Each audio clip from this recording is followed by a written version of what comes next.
And I flew a couple missions with a weapons school instructor. So here's a guy that teaches at weapons school. This guy's got four brains. It is unimaginable what this guy can do with the radar picture in his head and know exactly what's going on and figure it out. And you're just sitting there hanging on for doing the best you can behind. You could do without you, no problem. He was absolutely well known in the striking community as the guy. Everybody who flew with him just came back like, OMG, what just happened? And so I'll relay a training mission I have with this guy. Fortunate to be in his pit, to kind of give you an idea of to what level of detail he flew the airplane. So you're right. So the radar picture you get is two-dimensional on a screen. And what you'd like to be able to do is create a three-dimensional picture in your mind. It's very unlikely if you're going four against four, all four of those guys are lined up, line abreast, same altitude, same range, all doing the same thing. They're all doing something different. They're all in their own different phases of missiles shooting at you. If you're shooting at them, they're shooting at you. I mean, you're pretty much trained equal missiles. So have they identified yourself? Have they identified me? Do they know where I am? Do they have they positioned, have they committed towards me? Or are they committing to my wingman? Are they preparing for a shot to me, or are they just giving me the Heisman for now? Have they shot? Are they supporting a shot? Have they run away? Times four, all from this. And your radar warning receiver and whatever clues your backseer is giving you from the targeting thought. So that's what this guy could do in spades. But we were doing a training mission for a new guy, and you start one against one, you call it BFM. Then next to those called ACM, air combat maneuvering, two against one. So you learn to be the wingman, and you're gonna go beat up on one guy. So that's the mission. And if as a supporting guy, there's things you're supposed to do compared to lead, and there's certain things you do if you're lead versus the supporting guy. So all that's part of the training mission. So this guy's leading this training mission. We roll in there, and it's all three Strike Eagles. So you don't like paint one guy red so you know who the bad guy is. So if you leave the fight and come back, you gotta figure this out. So one of the tactics that you do all the time is you roll in on this guy, things aren't working out, you're both burning energy, just keeping the guy, herding him around the fight. Remember, this is early AIM-9 days, so you got to be up his tail to make it work. So you're herding this guy around the circle. There's no reason for two of you to herd the guy around the circle. So you're trained that the number two guy leaves the fight, goes back, gets energy back, climbs up and comes in from the top and looks down, and he sees two eagles. And if he's listening very carefully, he might figure out what's going on, but not likely. The guy rolls in, sees two eagles. I don't know what has happened since I've been gone. Got to figure this out. Lead say status. And this guy says, lead is pulling offensive. And everybody goes tumbleweed because pulling means I'm in front. Explain to me how I'm offensive in this position. This guy can be offensive in this position. And before two can get down to make things more difficult, he's on the other guy's six, and it's over. Wow. And so you get in the debrief, and you go, all right, where the hell did this come from? Pulling offensive. And without batting an eye, he goes, I watched your brake turn. You were 5 degrees nose high. And by the time you got to min range, your stabs were full deflection. I knew you were out of energy. I had you. Wow. He was watching the elevators of the guy behind him to see what position they were in to figure out what his energy state was. Wow. That's a guy with four brains. Oh, by the way, he's doing that at max G over the shoulder.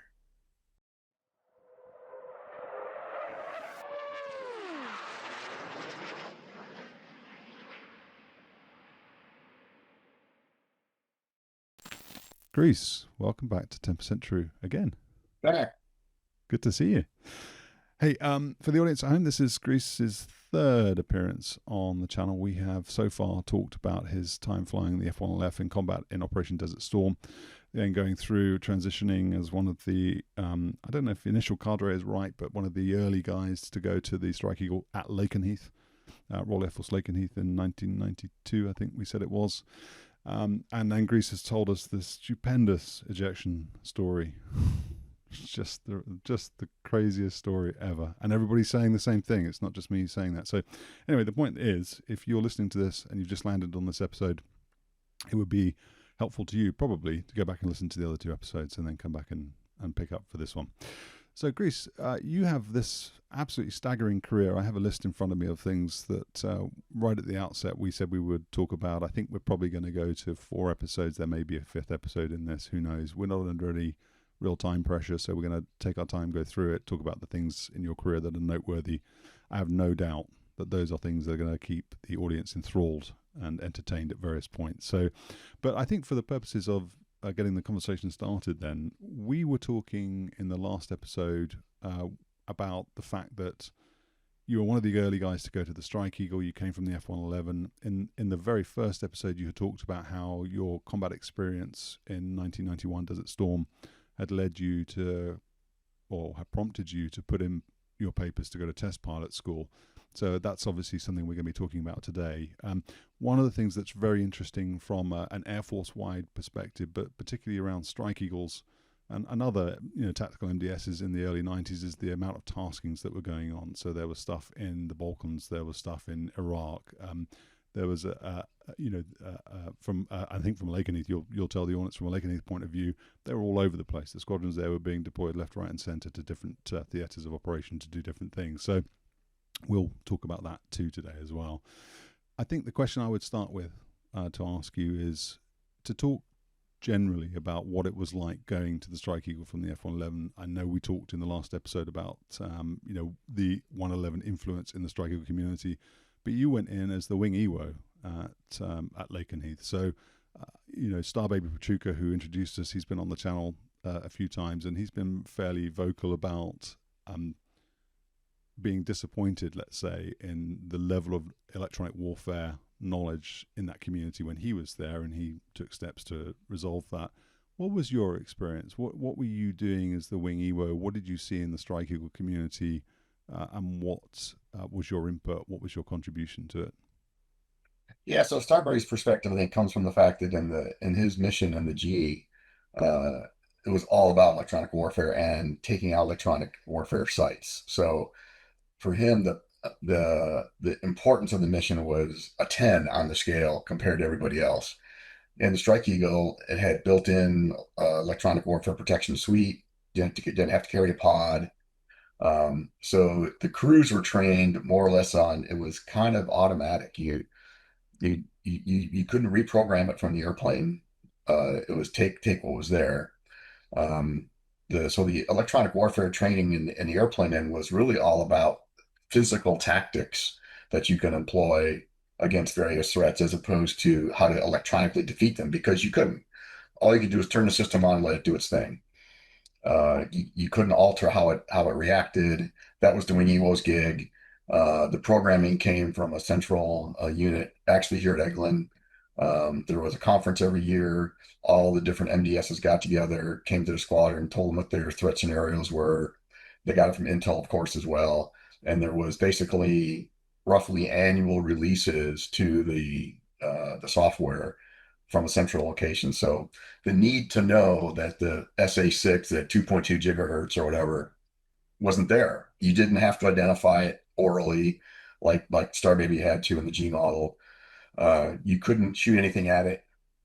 So you didn't have to, arm a weapon and tell a weapon, okay, go after this way. There was none of that. So it was really all about the tactics.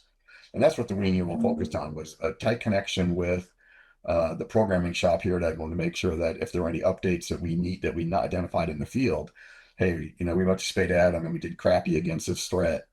You could work an update that way. Or if there was actual combat going on, all the different deployments you talked about, we got feedback from the crews there, and there were constant updates happening because of the field experience, all the different deployments. So as the wing EWO, you made sure that the wings that were deployed got those updates through the maintenance channels. They programmed them, and then we would put together a little booklet that said, hey, this is what's new on the program. Here's how it works. that kind of thing. So Starbase was spot on. The actual knowledge of the air crew was very low, but I think that did kind of align with the airplane. You didn't need to know how it worked because you couldn't alter how it worked, but you need to know how to react. So what maneuvers worked? If you're going against an SA-8, you got to do this. If you're going against SA-6, you got to do that. You're going against SA-2, just stay under 500 feet and you're fine.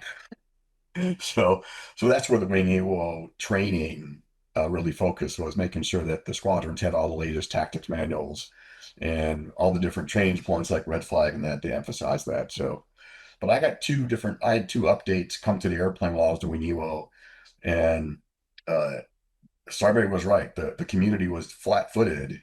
I did the first update on the base, and it was a number of obstacles to try to get. I have no clue how it's done now, but I literally got a printed message delivered from command post saying that there is an update waiting for you. Go get it. And I go with the maintenance officer, and they bring the boxes and they program the boxes, and they go airplane to airplane to airplane after that. So it had physically never been done at Lakenheath before. So I had to kind of sort out how to get through all the obstacles to pull that off. And then fortunately, it had been done there a couple times after a year. And when we had to send an update downrange, the guys knew how to do it. So is that a PFM update? So that's a pre-flight message where you're programming the Like that. raw. Yeah, there's every we talked about the different suites in the airplane. So the analogy I use is like the Windows operating system was the core. It wasn't Windows, but there was a core operating system for the entire airplane that they called the OFP, the Operational Flight Program. And it basically connected all the dots between all the different components in the airplane. But each component had its own mini OFP. So the radar had its own, the weapons computer had its own, the flight control system had its own, the electronic warfare suite had its own. So when the goal was to release updates to those simultaneously, and that's what became called a suite. Okay. So it's like getting Office version 7. You got PowerPoint, Word, Access, Excel all together, and all the new features amongst them cooperating with each other. Hmm. So that was the intent on the airplanes, that the modules that went along with each component were released together, tested together, and then it would be released as a suite. Didn't work out that way, but that was the intent. Okay. Well, we'll, one of the things that we have on our list of things to discuss is your work post test pilot school, developing OFP suites for the Strike Eagle, or the Eagle family, the F-15 family. So we'll get into that in a bit. But one of the questions I had that I'm curious about is, and hopefully this is something you can talk about, the passage of time is enough that you could talk about this or address it. But I talked to the Strike Eagle guys who took the aeroplane to Desert Storm, and they talk about the fact that it's the LQ-135, the electronic countermeasure system, was not programmed to deal with the SA-2, for example. They talk about the ALR-56, which is the radar warning receiver, being saturated and to the point where it wasn't useful They all work. because it didn't work. And They all work. Star Baby has been even recently on the Discord channel. He was not complimentary about the ALR-56 generally. He didn't go into specifics, but when you were there then, so this would have been a year or so after, year to 3 years after Desert Storm had happened. Had those things been addressed? Were you aware as a community that's what the experience had been? Did you know about the shortcomings of those systems? Yeah, and I don't remember the timing, but there was a major hardware change in the EW suite right around the time. Uh, if I was like around two or three of folks in the airplane, um, they they they break the electronic spectrum into bands, and NATO has like A band, B band, C band, and Americans call it something else, and then the techies and the academics call it something else entirely. So I don't, and then what we described in the airplane was not in any book because we had our own. So the original Strike Eagle, I may have it backwards, but there was in the C model, I think it was band 3, and the E model was band 1. I might have them backwards. That was the original deployment of the airplane. And that's where they discovered some of the shortfalls in how it was programmed. So shortly after I got to Lakenheath, we were flying band 1.5. Yeah. Yeah, I think it's the other way around, isn't it? I think the C model guys had three, and then they got 1.5. I thought you guys had three, but never got 1.5. I think 1.5 was approved, but did you get it operationally? I know this is 30 years ago, so Yeah, yeah, I don't it's remember not a remotely. gotcha question. It's just Yeah, yeah, but I knew it changed. The yeah, system changed while I was there, and I never took it back into dense combat, so I don't know how it would have performed in the Desert Storm type environment. I think that was something that the folks, now 30 years removed, go looking back at Desert Storm, they realize what an incredibly dense EW environment that was early on. By week 2 or 3, it wasn't anything, but the first few nights it was just bizarro, and everybody, I don't care how expensive and how much money you spent on your EW system, it was saturated. yeah. That's how did you? I mean, we're going back to the F-111F again, but how did your systems cope with that dense threat environment on the 111? Yeah, so I just disregarded the ALR uh, app in the first weekish. Other than um, the oral warnings were very useful because that series of SAMs went through a sequential set of electronic signatures that it could determine. So you could tell you were being surveilled, you were being tracked, you're being launched on. Hmm. So all the audio that you've heard is all over the internet, the different tones, and those are synthetic tones. Whereas in the G model that in the Star Baby flew, those were the actual. They weren't synthetic audio. They call it real audio. So you had to learn to discriminate between the different systems based on how it sounded. Ours, the system that told you what it thought it was, put a symbol on the screen, but there was just so many of them, you couldn't do anything with it. But if you were in the beam and being tracked, it knew that. Hmm. Uh, and we carried the ALQ 131 jamming pod. Have no clue how well it worked, other than the fact I never get hit by a missile.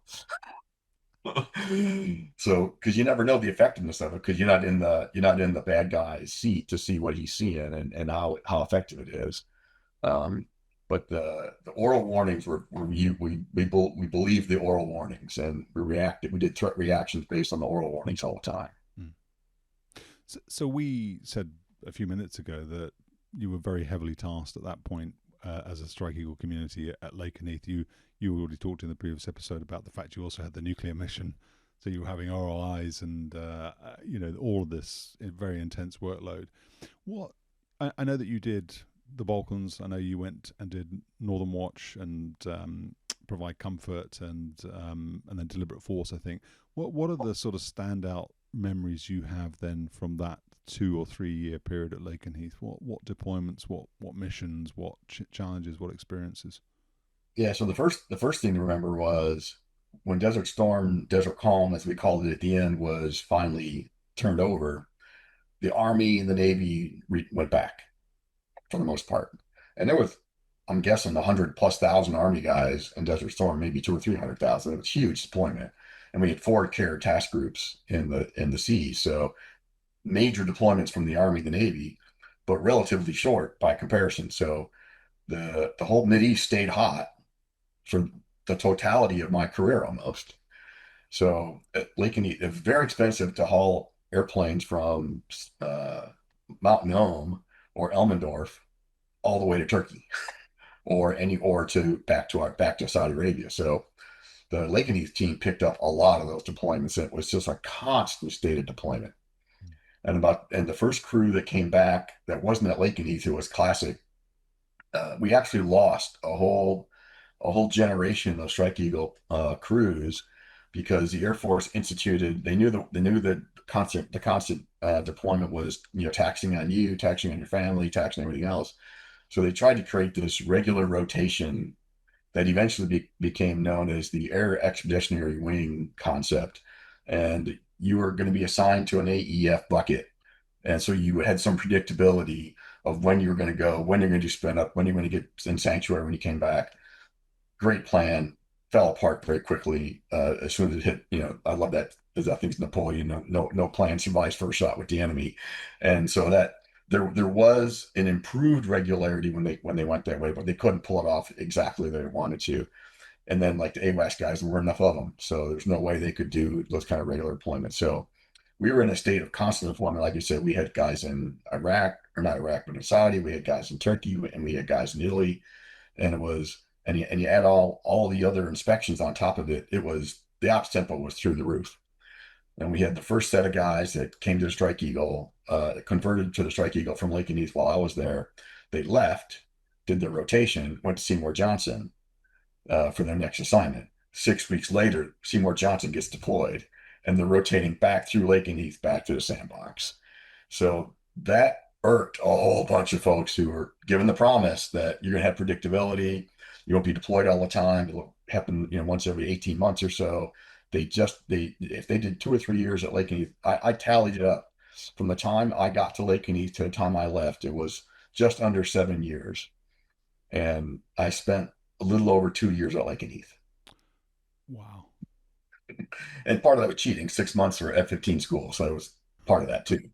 But the that wasn't all that unusual for the folks that were there 2 tours in a row like I was.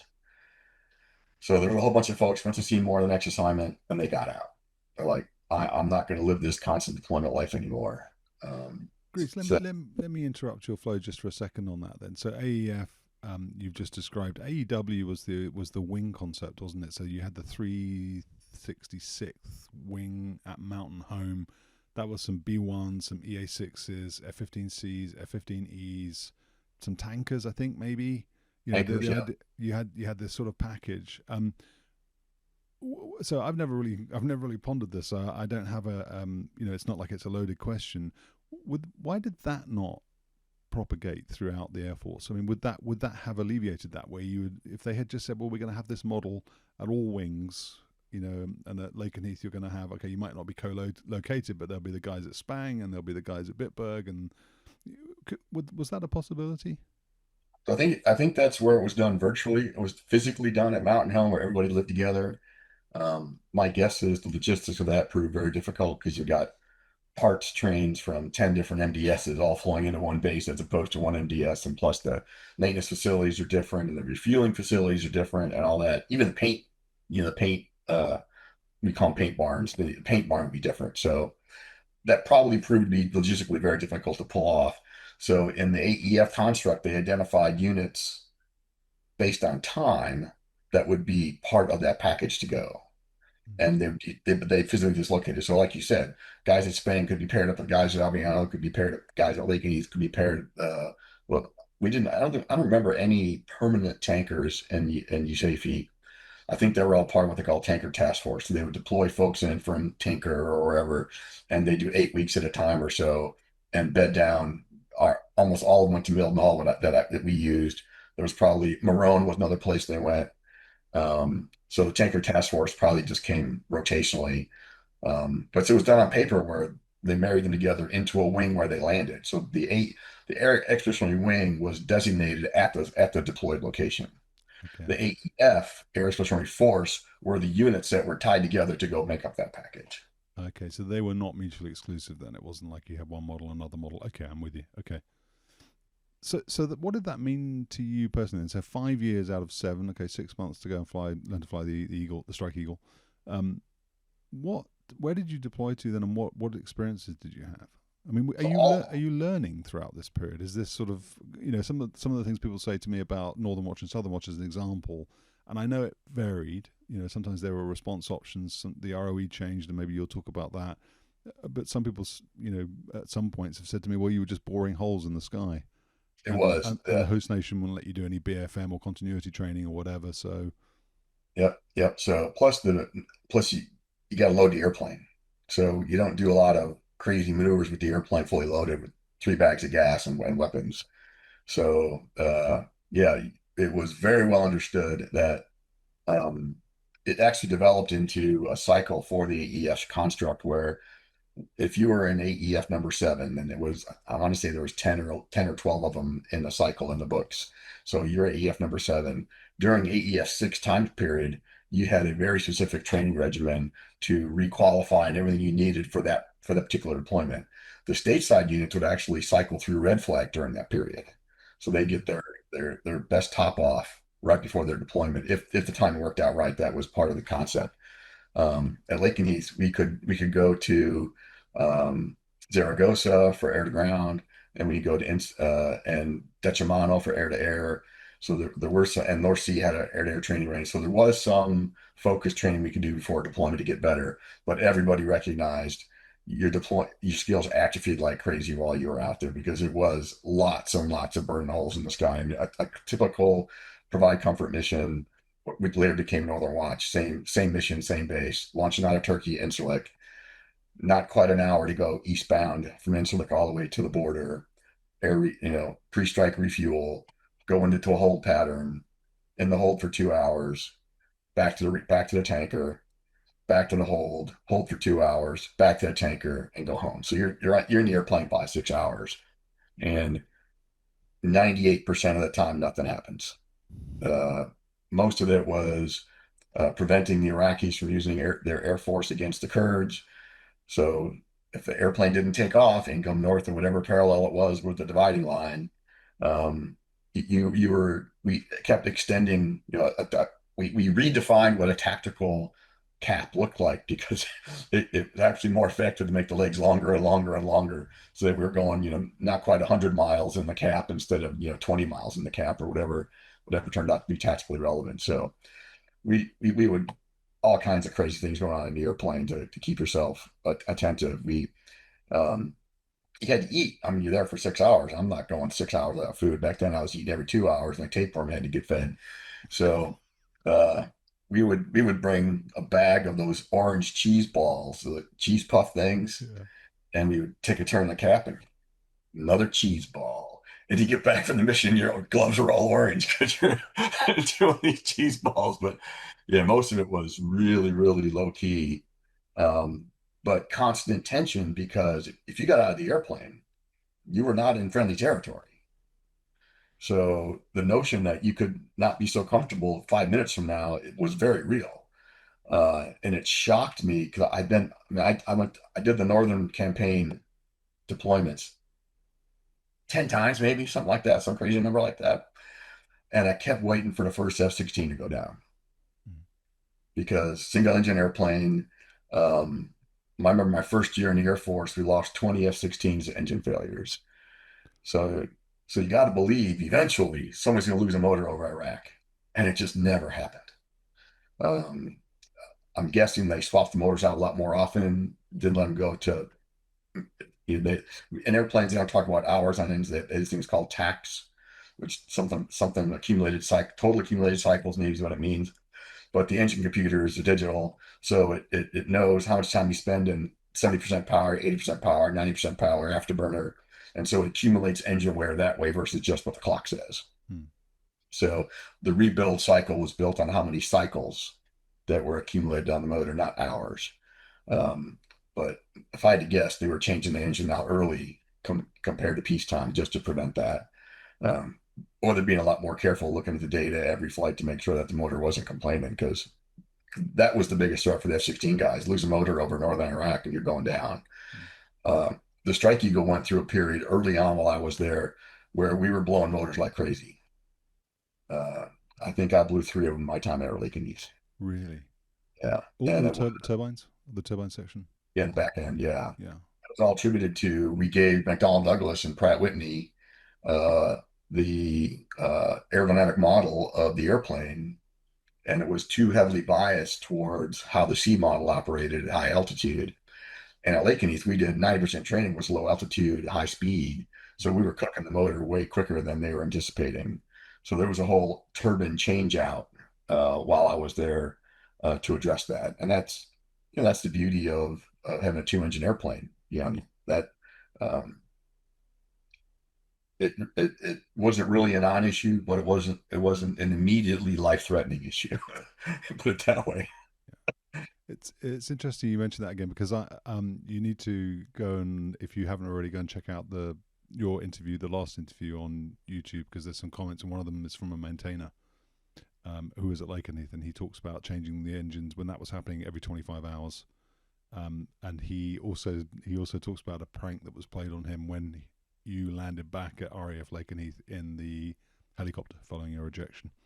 So and to he doesn't. I don't know what his name is, but hello to him and thanks for commenting and liking and getting involved in this this interview with Greece. Anyway, um, so I've got a follow up question for you on that. And again, I'm not trying to derail you, but and it really is again it's a true follow up in the sense that when I was writing the Strike Eagle book, I talked to a bunch of guys who were there at the time. I've had Mike Plettier, I've had Smythe, Rudd, Necklace Rudd. I had Yogi. I've had Steve Turner.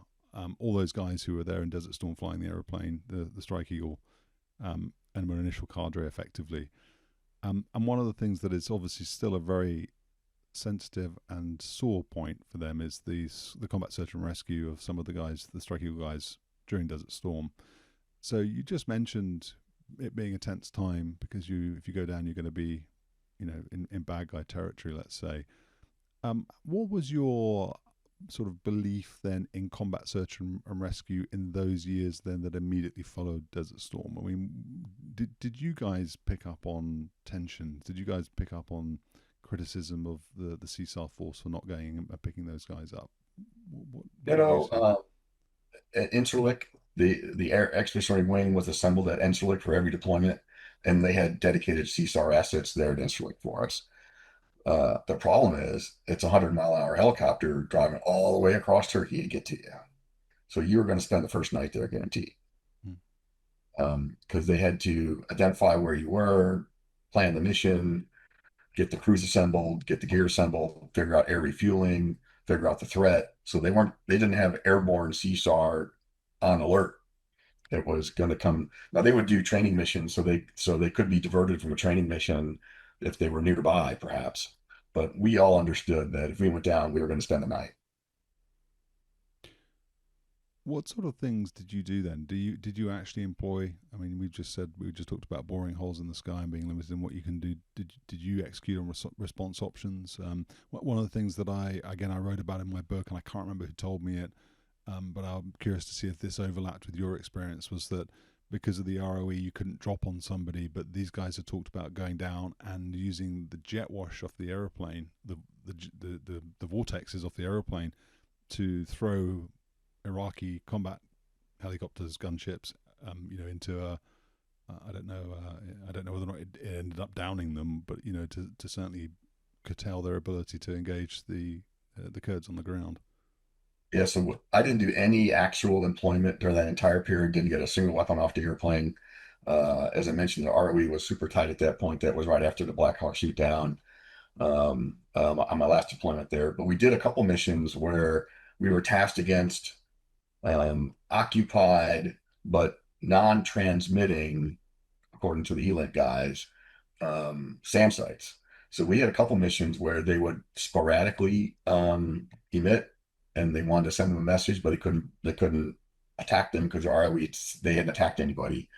So we go, Lowe's airplane would go supersonic over the top of them, and hopefully bend the antennas or something. I don't know, but that was pretty sporty mission where you get 30, 40 miles out from the site, point right at it, get in a targeting pod, line it up, make sure you're going to go right over the top of it, and jam the airplane and burn it or leave it there until you're a little worried about gas. Yeah. But knowing the tanker was right over there, and when you're going supersonic at low altitude, you can zoom to 30,000 feet, in idle. So uh, we had a couple of missions where we rooster tailed them just to remind them that we were still there, and that could have been a bomb, but it wasn't. Did you do some kind of threat assessment before you did those? I mean, or was it just they've asked us to do it, so we do it? Yeah, so we couldn't do anything more real time that had already been done. We get the intel brief every morning, what was collected the night before, the week before, and the month before, where sites were that had imagery. So you're very well aware. You updated your maps before you went out. You marked everything up. You knew where everything was. There wasn't a lot of concealment, or most of the sites were SA2, SA3, very fixed sites for the most part. I don't remember ever seeing an SA6 up north. Um, those you can drive around, so there's a lot more mobile. But the twos and threes were the big threats up north, and everybody knew where they were. We knew where they were. They knew we knew where they were. So much from there. And I think it was actually an SA3 site that started to be attacked in Mosul.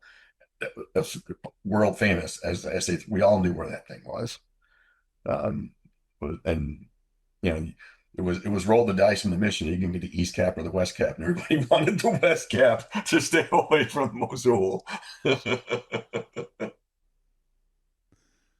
You just mentioned the Blackhawk shoot down. That was obviously 94.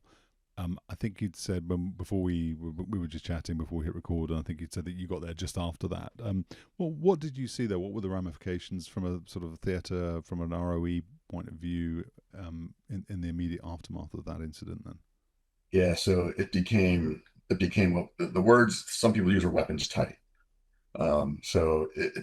We were the time up until that shoot down was slowly migrating towards a more aggressive stance to where um, you could anticipate the adversary's moves as opposed to be entirely responsive.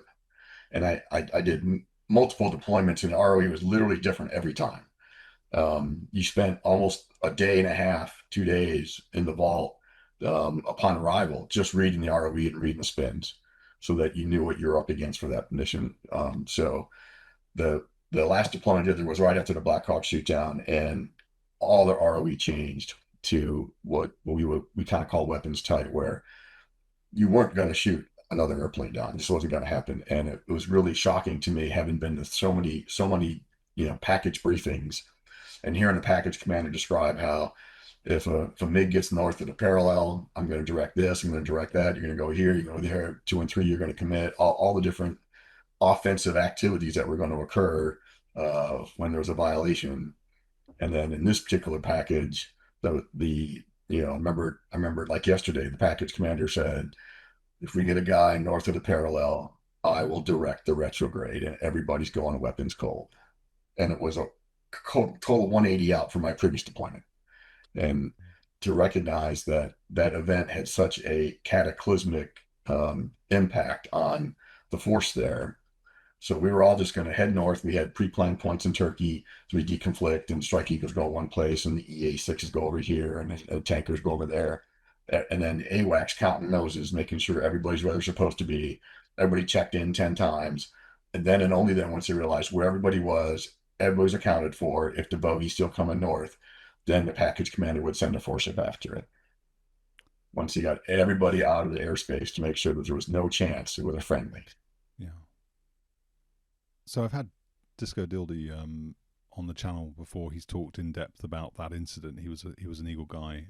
He was flying the Eagle at the time. He wasn't in that unit. He wasn't in that deployment. But he's talked about it, and he talked about the way his community viewed the incident and viewed the people that were involved in it. And what did you see from your point of view as a Strike Eagle operator? Then did you look at that and think, well, the idea of everyone running away, effectively retrograding, is kind of a very extreme response, because you didn't feel like as a community you would be making the same mistakes as those two Eagle drivers did? Well, part of How it did you too view that? was, yeah, I think part of well, one that the realization that the mission itself wasn't actually accomplishing much. So in any combat engagement, you have this calculation going in your head the entire time. Am I winning or am I losing?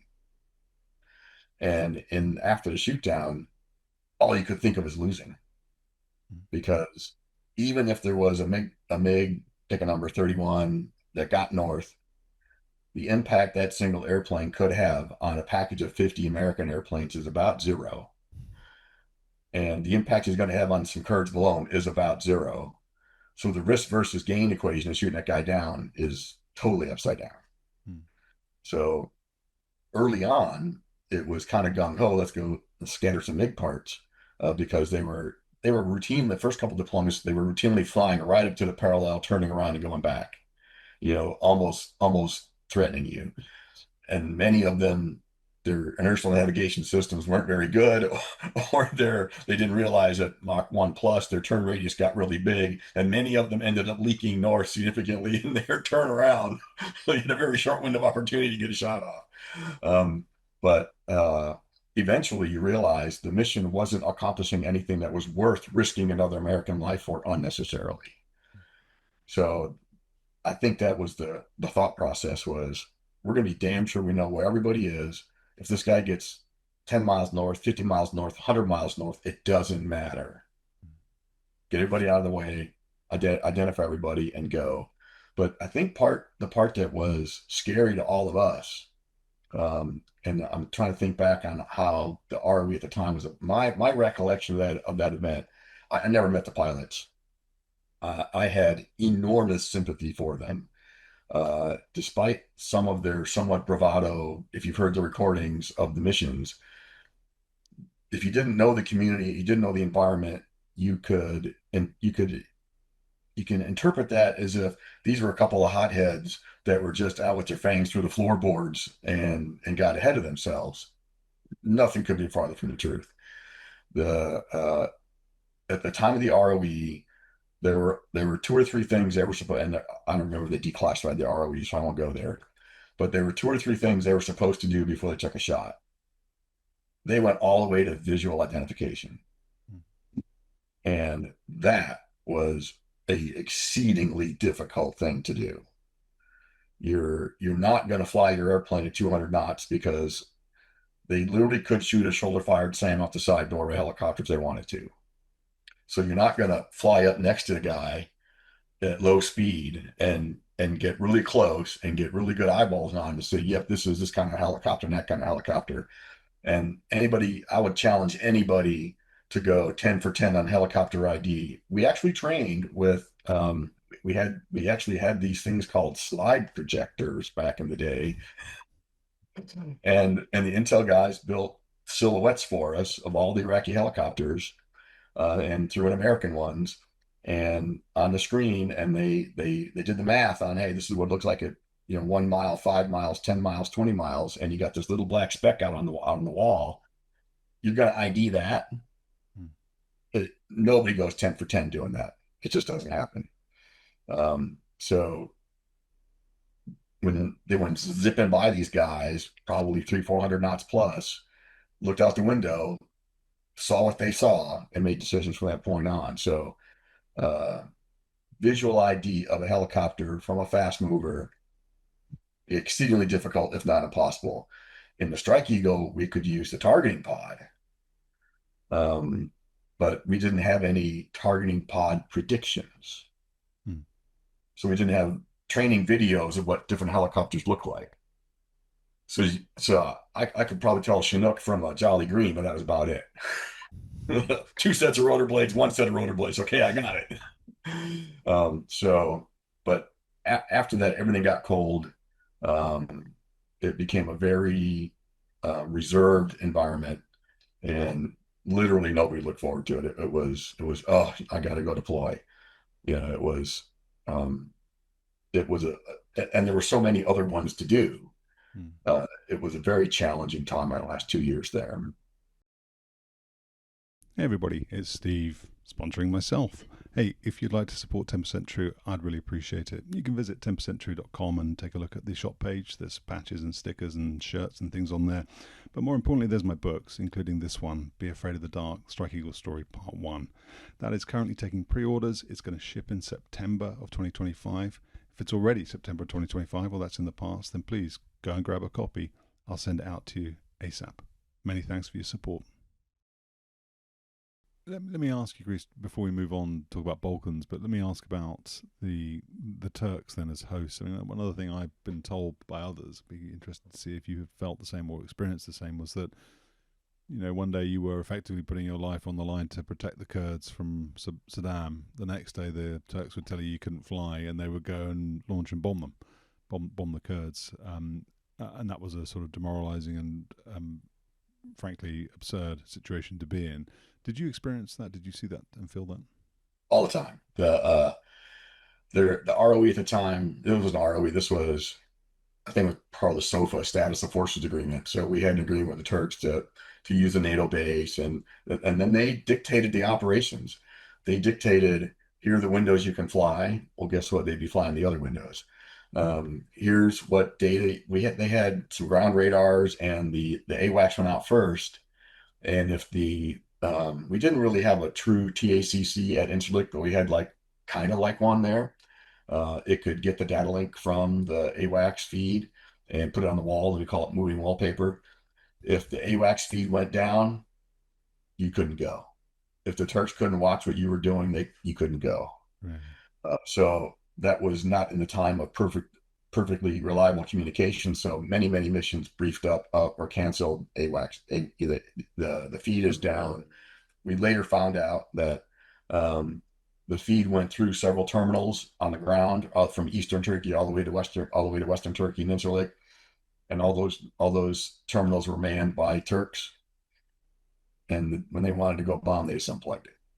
So Really? Wow. yeah, there was, and we had a couple missions where we're going this way, uh, coming eastbound or coming westbound off the tanker, going back to Incirlik, and there was a four ship of Turkish F4s and F-16s, totally loaded for bear, going the other way. So, and they weren't doing our mission. So, yeah, that was odd. But that whole area, the nomadic history of Kurdistan, where is it, where is it not? What the Ottoman Empire absorbed, what it didn't, what World War One drawing lines on maps did and didn't do, all that mess had yet to be sorted out. Mm. Uh, and there were a lot of, especially in the Eastern Turkey, that we experienced very few and far between actual terrorist events on American soil. I know the UK went through a whole period with the IRA and all that, where it was, became routine almost. Europe writ large has pockets of terrorist activity now and then, but in Eastern Turkey it was common.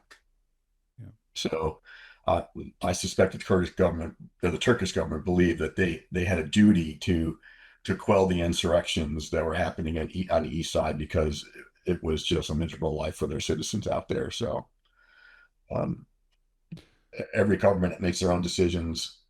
We were lucky that we were allowed to be there when we were, but there really wasn't another physical place we could have done it from conveniently and have the NATO umbrella on top of us. So uh, we let them do their thing. They let us do ours, and the two kind of peacefully coexisted. Tell us about the Balkans then. What was your experience there? So I started the first set of deployments, and no kidding, set of deployments, because it was constant rotations. All of mine were out of Aviano. There was a huge contingent in Aviano. I'm guessing at least 100 airplanes. The Navy guys actually ground-based ops out of Aviano. Sometimes they come off the carrier and just land at Aviano and spend time there instead of going back and forth. Um, Spangdahlem guys were there. Bitburg guys were there. Lakenheath guys were there. Um, every base imaginable had a contingent there, it seemed like. And the first series I did was called Deny Flight. So this was after the original fall of Sarajevo and all the peace accords after that. And the agreement was you couldn't, the Serbs could not fly and bomb the Albanians or whoever they were pissed off at this week. So Deny Flight was one of the first true, what did they call it? Air something zone, no fly zone. Yeah, so they called it a no fly zone that we enforced as a NATO activity, and that was the first mistake. So strategically, to declare that a NATO activity meant the totality of the NATO bureaucracy had to go along with the entire operation. And NATO is not a consensus operation, it's a unanimous operation. So there was probably not quite 20 countries in NATO at the time, and it has expanded quite a bit since then. But essentially, Belgium had veto power compared to France and Germany because they were all in the same equal weighting of things. So the ROE were super tight. You had to witness a hostile act to fire. And after you reported the hostile act back to the command center, then you had to get approval. So it was very arcane, very difficult. And uh, we literally nicknamed it Deny Us Flight instead of Deny Flight, because missions were canceled all the time for whatever reason. Some country had a holdout about something, or something went wrong in another part of the country. It was brief step, come back, brief step, come back routinely. So we finally went to the Italian government and said, it wasn't me, I was a captain, so it wasn't me, but the wing went to the Italian government and said, hey, our guys are dying out there skill wise. You've got to let us fly some local sorties in between all this mess so that they just don't become completely useless in combat. And then we convinced them that if you had a force ship on alert on a 4 hour alert window, don't stand them down. Launch them on the third hour. Now they're much closer to the fight when you need them. Yeah. And they had rare refueling. So if you need them for 3 hours, no big deal.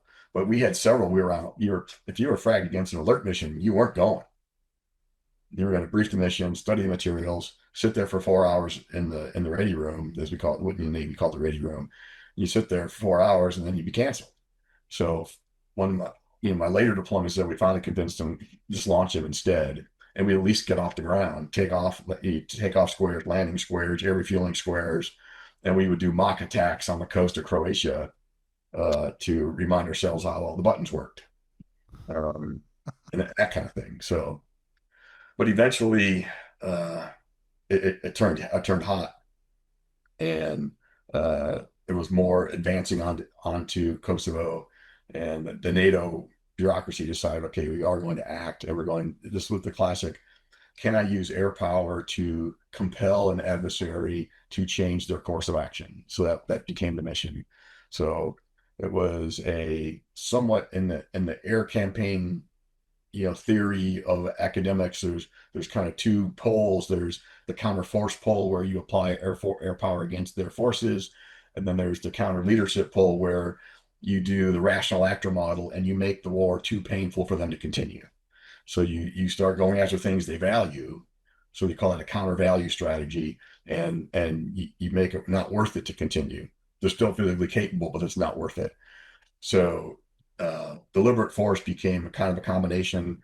We did some counter force and some counter value to convince, I think the guy's name was Milosevic, I got the name right at the time, to cease his activities and come back to the bargaining table.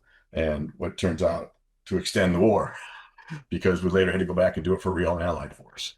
But so deliberate force was on the order of 2 weeks. I was there for that.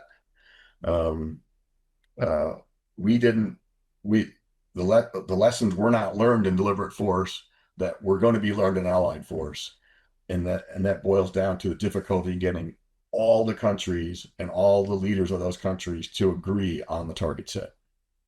Literally, the targets were pre-briefed at NATO headquarters. Here's what the campaign's going to look like, 2, 3, 4 days from now, whatever the lead time they needed to pull this off. Target images on the screen, collateral damage assessments briefed, weapons type briefed, airplane type briefed, all to get everybody to say yes. So our campaign was so short, we didn't realize what a problem that was going to be. But later on, Allied forces, it was a real problem. And many of the Allied force missions, I didn't go to Allied force, but I talked to a lot of guys that came back. Many of the missions they did were repeats of the mission they had already done because that was already approved. Didn't have to get reapproved. So we didn't learn that NATO lesson in our little short roughly 2 weeker, because we didn't go through the cycle enough times to realize how difficult that was going to be.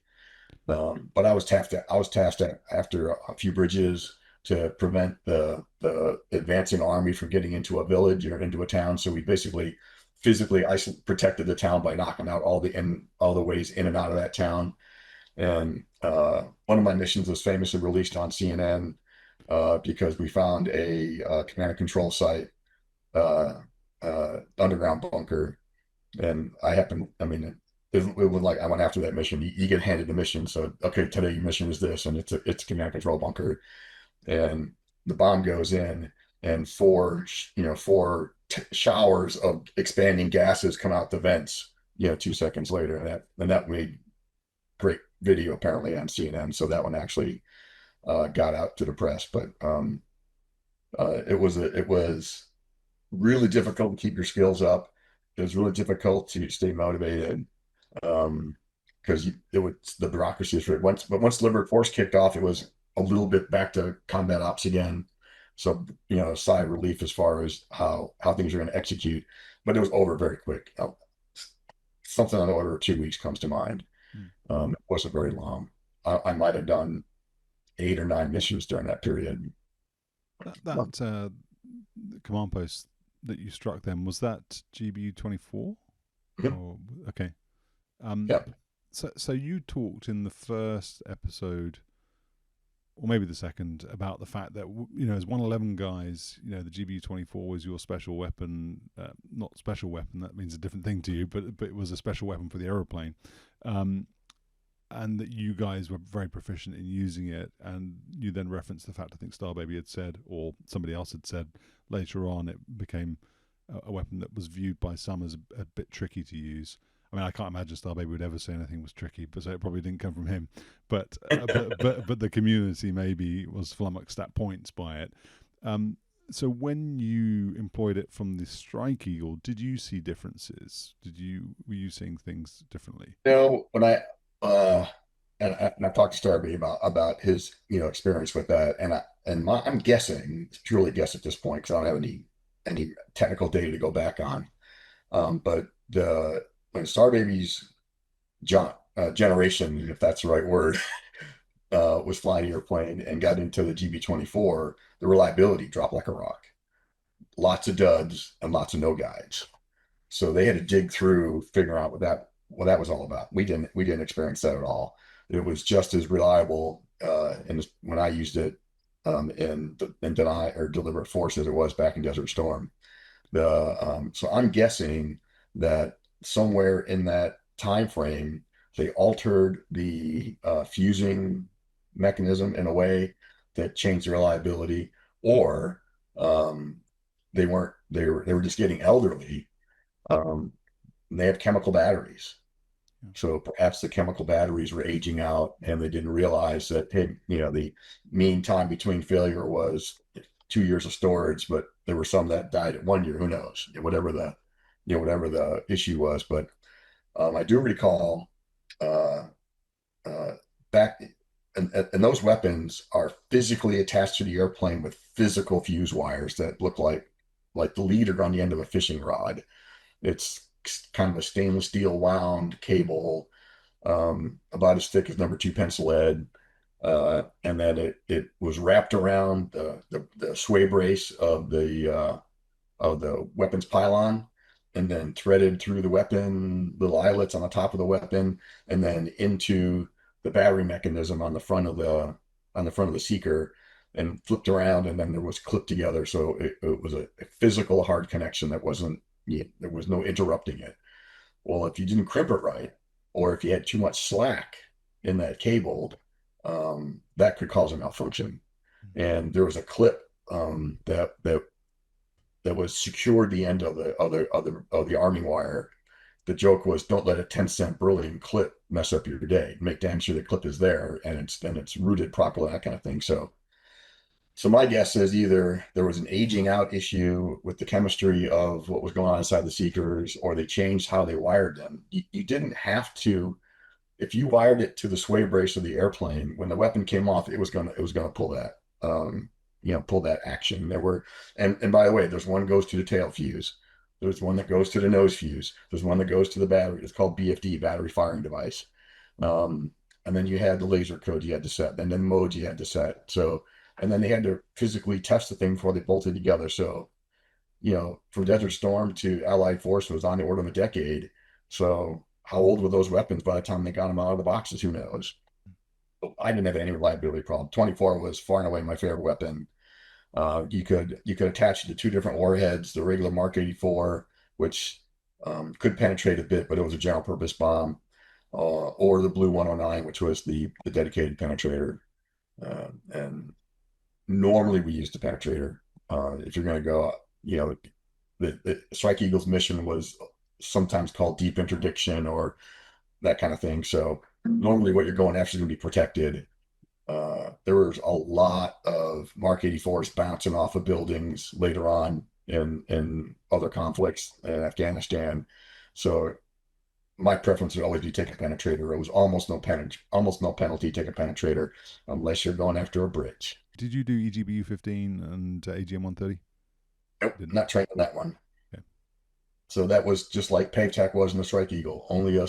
Initially only a small number were trained in that, and partially because uh, logistical setup of a training mission was really tricky. You had to put a Gatling pod on the airplane. You had to put weapons on the airplane, and then it took two airplanes to train the mission, because the way we would do it was the data link could go between the airplanes. So the second airplane became the bomb, and you flew the bomb from the other airplane. And the pilot in the first airplane got crosshairs to fly like an ILS thing. So he got your steering commands and followed them. Really? Yeah. So there were the training orchestration was very difficult.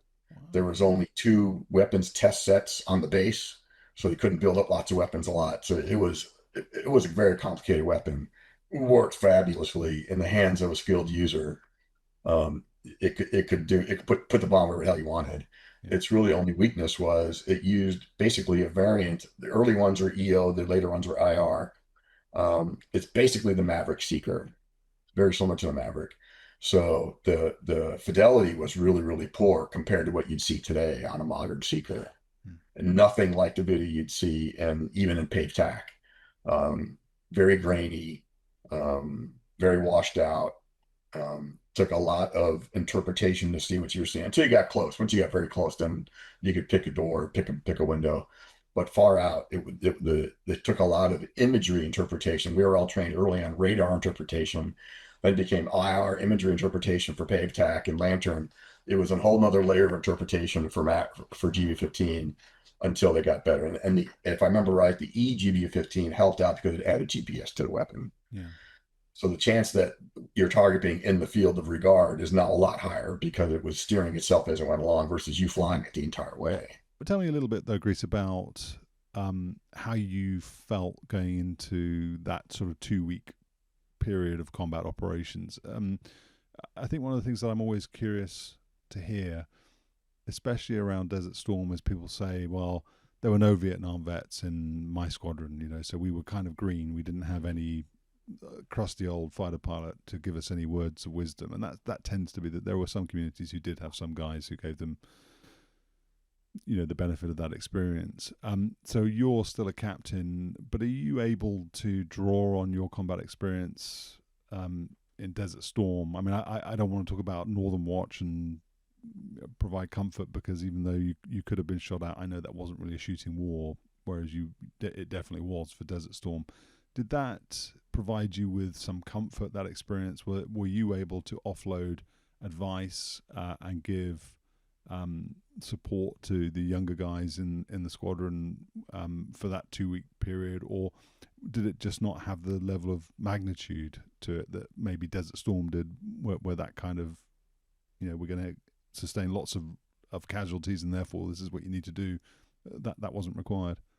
Now, so for me personally, I was a lot more comfortable than those who hadn't been in those combat situations because I knew the routine. I knew how you get handed a mission package, how you prepare for it, how you set up your own personal kit, how you figure out what your own CSAR plans are going to be, how and your crew get together and do all that. So that wasn't necessarily old hat, but it was nothing new. So I was very comfortable as far as that goes. And there were some folks, I mean, we didn't do hard crews, You did not. Okay. not. And so literally every mission I did was a different front seater in that 2 week period. And part of it was just timing because all my missions were again at night, but there were strike eagles going during the day. So it really depends on where you fell on the cycle and who you got paired with. So I was paired with the first lieutenant on one of the missions, and so I was an instructor whistle by this point, so it had been the wing EWO. So I wasn't quite the old guy in the squadron, but I was upper tier. I was in the top third. Um, so I, it wasn't. It's never comfortable in combat because same thing. You're not flying over friendly territory, and they had threats that they could employ. I didn't do any threat maneuvers during that period other than AAA. We avoided AAA basically. I didn't have any missiles, that got onto us, that kind of thing for that period. So, but yeah, it was significantly less tense to me that time around than it was day 3 in Desert Storm. Yeah. um, and partly I was older too. I mean, that's part of the maturing process. I've now got I had something less than 1,000 hours in the F-111, but I've got a couple hundred hours in the Strike Eagle at that point, and had been through countless missions, countless deployments, countless evaluations. So you start getting pretty confident you can handle situations. Whereas guy's first tour. He's learning all of that. So, I have a question then, and again, it's not. It sounds like a bit of a silly question, maybe, but I'll ask it anyway because I don't really care. Um, so one of the things I'm always curious about from the perspective of the Wizzo, or in the, if it's the Navy's case, the Rio, and I've asked their 14 backseaters about this, about landing back on the boat and your life is in the hands of the guy, or these days a girl too, but the guy in front of you, and therefore what the views are around strong pilots versus weak pilots in the squadron. If you weren't hard crewed, uh, I mean, were there guys in the squadron that you didn't really want to fly with in combat, oh, where you'd have oh yeah, said, "Okay, no doubt. how did that work then? What did you do about those feelings and those thoughts?" So, you backdoor to scheduling shop and tell them I'm not flying with that guy. Literally, that's what you do. You go to schedulers, and they'll crew with that guy. So I will take the mission. Um, there were, and it's a very narrow spectrum of the population that can actually pull this off to begin with. So to say this guy was a weak pilot means he's stronger than 99.9% of the all humans below him. I get that.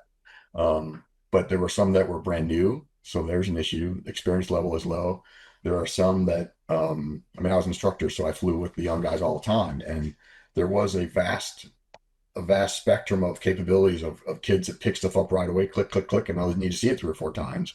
So that's just the human population. We absorb everybody who comes into the Air Force. So there's that probably wouldn't surprise anybody.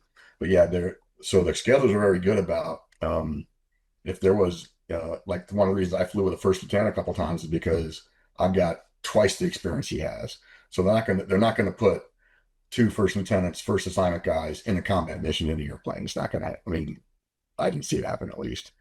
The schedules are very good about crewing a much stronger Wizzo with a less experienced pilot, or vice versa. Because remember, we had instructor front seaters as well. Hmm.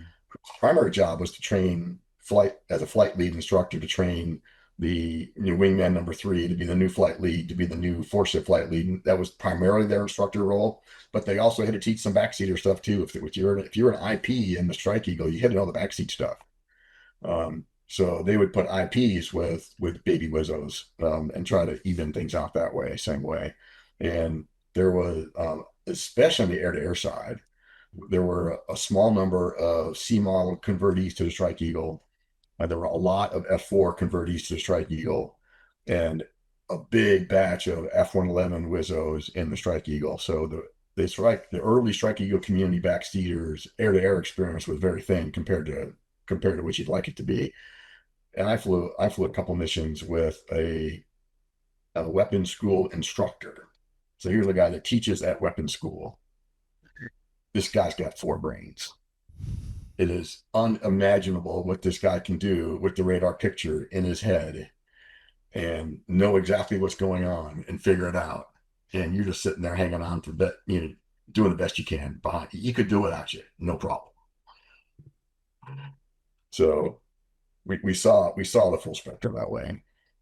Can you um, expand on that a little bit? So when you say, I think for most people listening to this, they probably play flight sims. Maybe they fly DCS, which has a very good Strike Eagle modeled in it. It's based on the technical manuals and the unclassified stuff, and what the developer's interpretation of what those manuals mean. So it's not to say that it's 100% accurate, but probably close enough for someone to say, well, okay, well, I know what Twiz mode is, and I know what the symbology is, and I know that if I'm in the right mode, I'll get a vector stick, and I can put the cursor over it, and it will give me an altitude readout for the whatever it is. I think people generally understand what the radar shows you in something like an Eagle. So when you say that person have 4 brains and they can build the picture out, what is it that they're really doing then? Are they sort of creating in their mind some kind of 3-dimensional picture? Are they forecasting what's going to happen in a couple of minutes? What is it that actually means? So if you're talking 1v1, it is, compared to 2v2, it is way more than twice as hard. So, and then you go 4v4, it's a whole nother show. So with, I I haven't talked to this guy in a couple of years, so I don't know. I'm not going to tell you who it was because he may not be, it may not be his thing, but he was absolutely well known in the striking community as the guy. Because everybody who flew with him just came back like, OMG, what just happened? And so I'll relay a training mission I have with this guy. Fortunate to be in his pit, to kind of give you an idea of to what level of detail he flew the airplane. So you're right. So the radar picture you get is two-dimensional on a screen. And what you'd like to be able to do is create a three-dimensional picture in your mind. It's very unlikely if you're going four against four, all four of those guys are lined up, line abreast, same altitude, same range, all doing the same thing. They're all doing something different. They're all in their own different phases of missiles shooting at you. If you're shooting at them, they're shooting at you. I mean, you're pretty much trained equal missiles.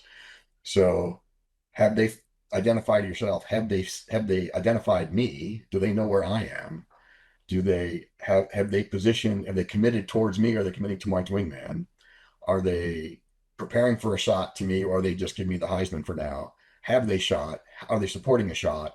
Have they run away? Times four, all from this. And your radar warning receiver and whatever clues your backseer is giving you from the target thought.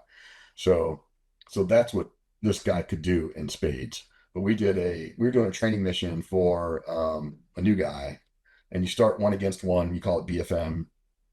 Then next to those called ACM, air combat maneuvering, two against one.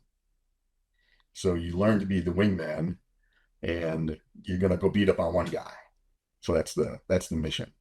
And if you do it, if as a supporting guy, there's things you're supposed to do compared to lead, and there's certain things you do if you're lead versus the supporting guy. So all that's part of the training mission. So this guy's leading this training mission. We roll in there, and it's all three Strike Eagles. So you don't like paint one guy red so you know who the bad guy is. So if you leave the fight and come back, you gotta figure this out. So one of the tactics that you do all the time is you roll in on this guy, things aren't working out, you're both burning energy, just keeping the guy, herding him around the fight. Remember, this is early AIM 9 days, so you got to be up his tail to make it work. So you're herding this guy around the circle. There's no reason for two of you to herd the guy around the circle. So you're trained that the number two guy leaves the fight, goes back, gets energy back, climbs up and comes in from the top and looks down, and he sees two eagles. And if he's listening very carefully, he might figure out what's going on, but not likely. So so we roll in and we're pointing down, and the words are lead, say status. That as short as you can. So lead, say status. And so, and this is classic because in the F-15 there's two radios, two UHF radios, and we call it the front radio and the back radio, but they're both physically located in those of the airplane. But it's basically forward on the switch or aft on the switch. It's forward and back on the radio to transmit on the right radio. And you always have an inter-flight radio, and you have the radio for the air traffic control. So that way you can not busy air traffic control with all your tactical comms, that kind of thing. And every once in a while, somebody gets that wrong. And sometimes they get hot mic and never realize it can be humorous on Friday reviewing the tapes. But the guy rolls in, sees two eagles. I don't know what has happened since I've been gone. Got to figure this out. Lead, say status. And this guy says, lead is pulling offensive. And everybody goes tumbleweed because pulling means I'm in front.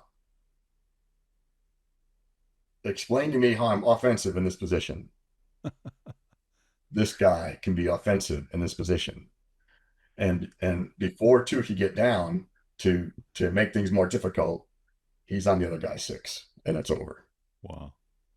And so you get in the debrief, and you go, all right, where the hell did this come from? Pulling offensive. And without batting an eye, he goes, I watched your brake turn. You were 5 degrees nose high. And by the time you got to min range, your stabs were full deflection. I knew you were out of energy. I had you. Wow. He was watching the elevators of the guy behind him to see what position they were in to figure out what his energy state was. Wow. That's a guy with four brains. Oh, by the way, he's doing that at max G over the shoulder, What looking what at. are what are the qualities then that make that possible? So, I mean, an obvious one would be a very high IQ, but that can't be enough to explain that kind of capability. I mean, did you in your time flying fighters observe other traits that lent then that person that kind of ability? Yeah, so to me, it was the same thing that I saw when I was a squadron commander later, and I had teenagers going through air traffic control school because I had the air traffic control squadron, and there were kids that couldn't, they never became air traffic controllers. They busted out of the training program. It was because they could not mentally transfer that 2D image of an air traffic control radar to a 3D picture. Right. And then an understanding on the radar on the air to air fight when the return is going this direction on your on your scope, and then you turn. So now you have to know, well, the change of its position because I turned or because he turned, and then when he turns, why did he turn, and how much did he turn? That was a big clue. If he turned X amount of degrees, you knew what he just did. Yeah. And if you weren't watching, he just turned to you and what he was doing. So it was the ability to pick up those little details continuously and feed your clue bag, constantly, and keep that mental picture going. That separated the pros from the wannabes in that environment. From your experience, then, in your perspective as a tactical aviator, does that stuff get easier with hours and currency in the 100%. aeroplane? Okay, That was but does it plateau? Do you get to a point where you have reached your maximum potential, I did. or does it climb? Does it I continue to think it climb? can climb a long, long time. Um, I flew with some very senior lieutenant colonels that just water your eyes. So these are 15 plus year guys who, from what I could tell, just kept getting better and better and better. Really? Uh, but that was one of the big challenges in the tactical aviation community was keeping that currency because early on in the Strike Eagle, we were getting two airplanes a month at Lake Indy. So missions were not three a week like they Mm. were towards the end of F-11 time. And then you have the deployments were killing you because you're going off and doing all these deployments where you weren't doing that hardcore four against four, the most challenging mission that you train for all the time. So very difficult to keep that current. And the simulator wasn't a great tool for that. Simulator was great for emergency procedures, great for specifics on air to ground weapons employment, the switchology and the menus and all that kind of thing. But 4v4 air to air, the simulator was not great for that at all.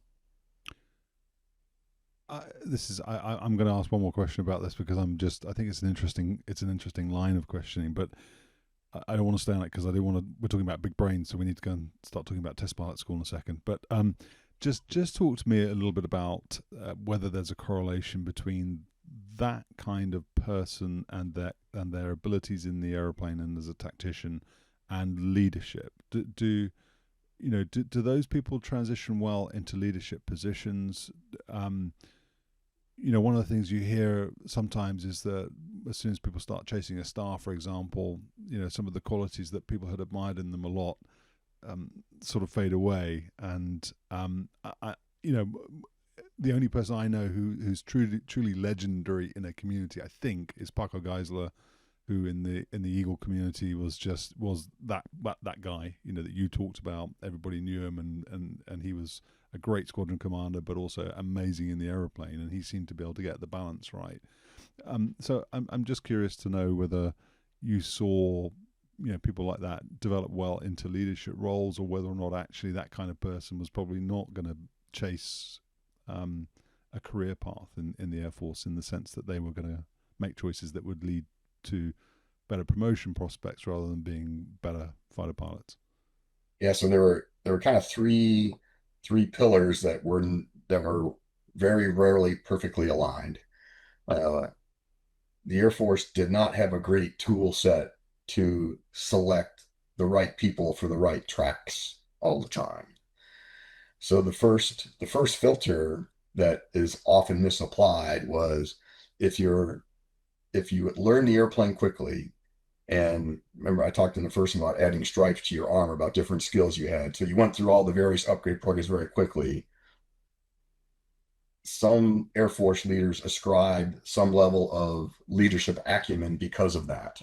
So on the performance reports, the best pilots or the best Wizzo shined better than the ones right below them, and shined better than the mediocre ones, and shined better than the ones that weren't as good.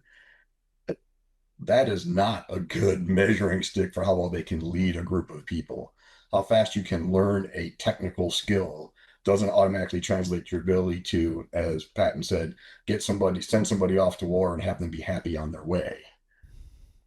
So there are great examples where it worked out perfectly, where the brilliant tactician was a great leader and became a great leader of many, but there were plenty that were not.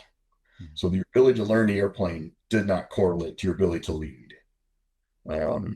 In tactical aviation, there was a benefit in that a two-ship flight lead had to lead his formation. So there was some leadership development going on there, because you only live if your wingman's there to help you. So if you're just shitting on him all the time, you're probably not going to develop into somebody who's going to be helping you all the time. And then it graduated into a four-ship flight lead, and that graduated into a package commander. So there was some unique leadership development activities in tactical aviation that did spawn some fantastic leaders as they went through those crucibles, and learned that not every problem is a nail and the only tool you have is a hammer.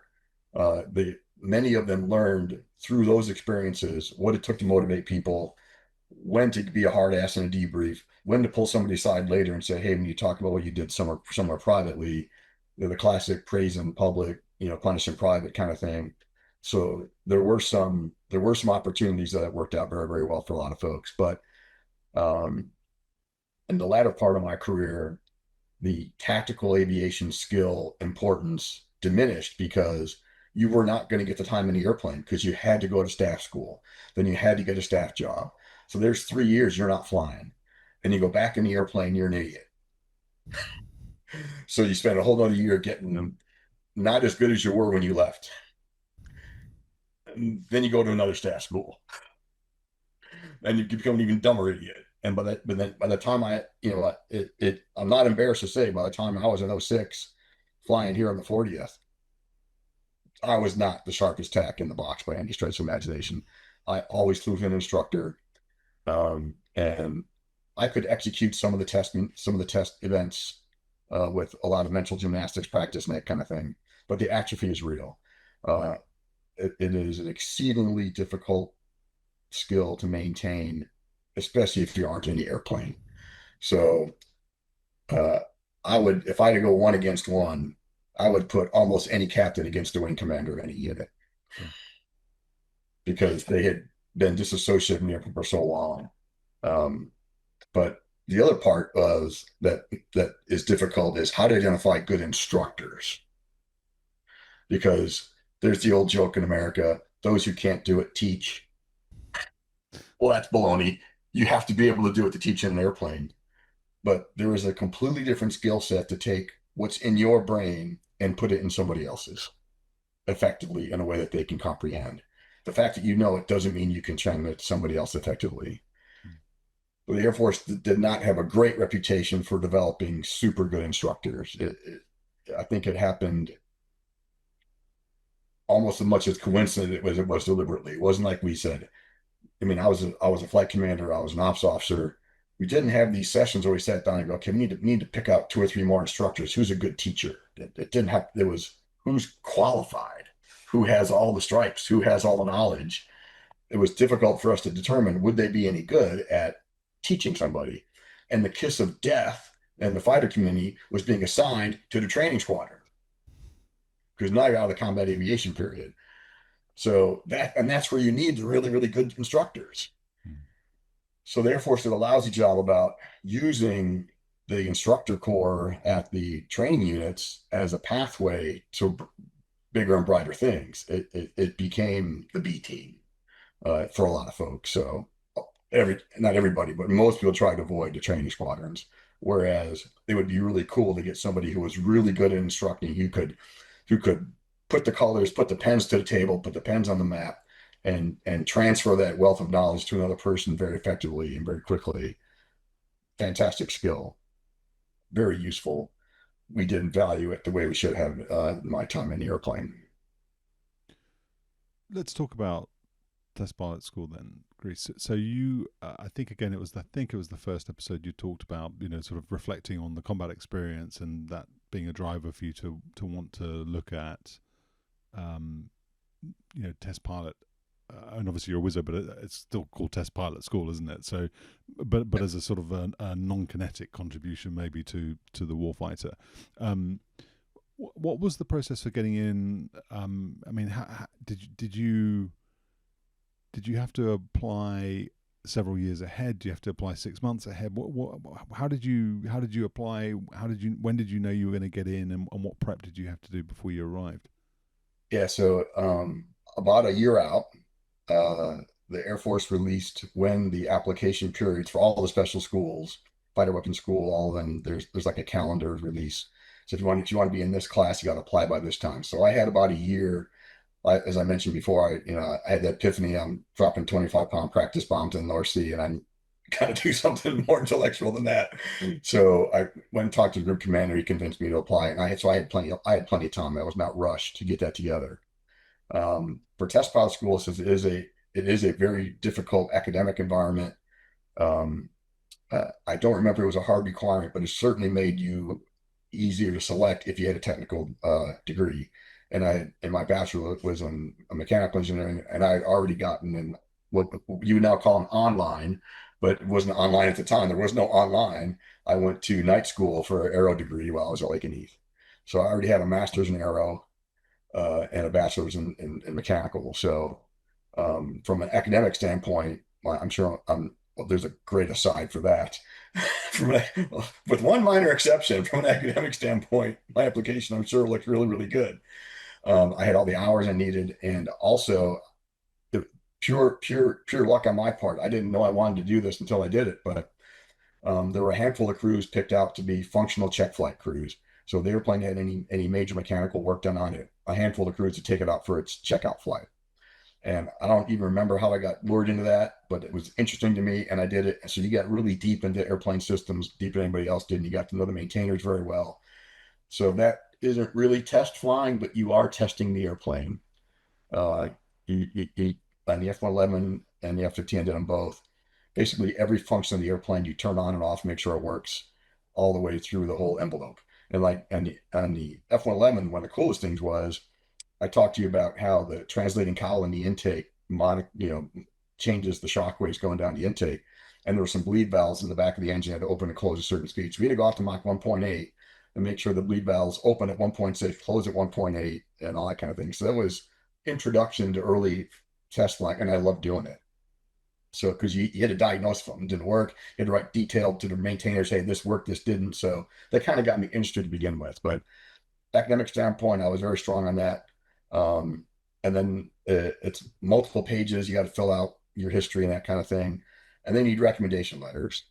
So you had to go out and find folks that were already test pilot school graduates that you may or not flown with and say, hey, I need a recommendation. And two of the folks that I had flown with early on in the F-111 had gone to test pilot school, kept in touch with me. So I used those as a recommendation.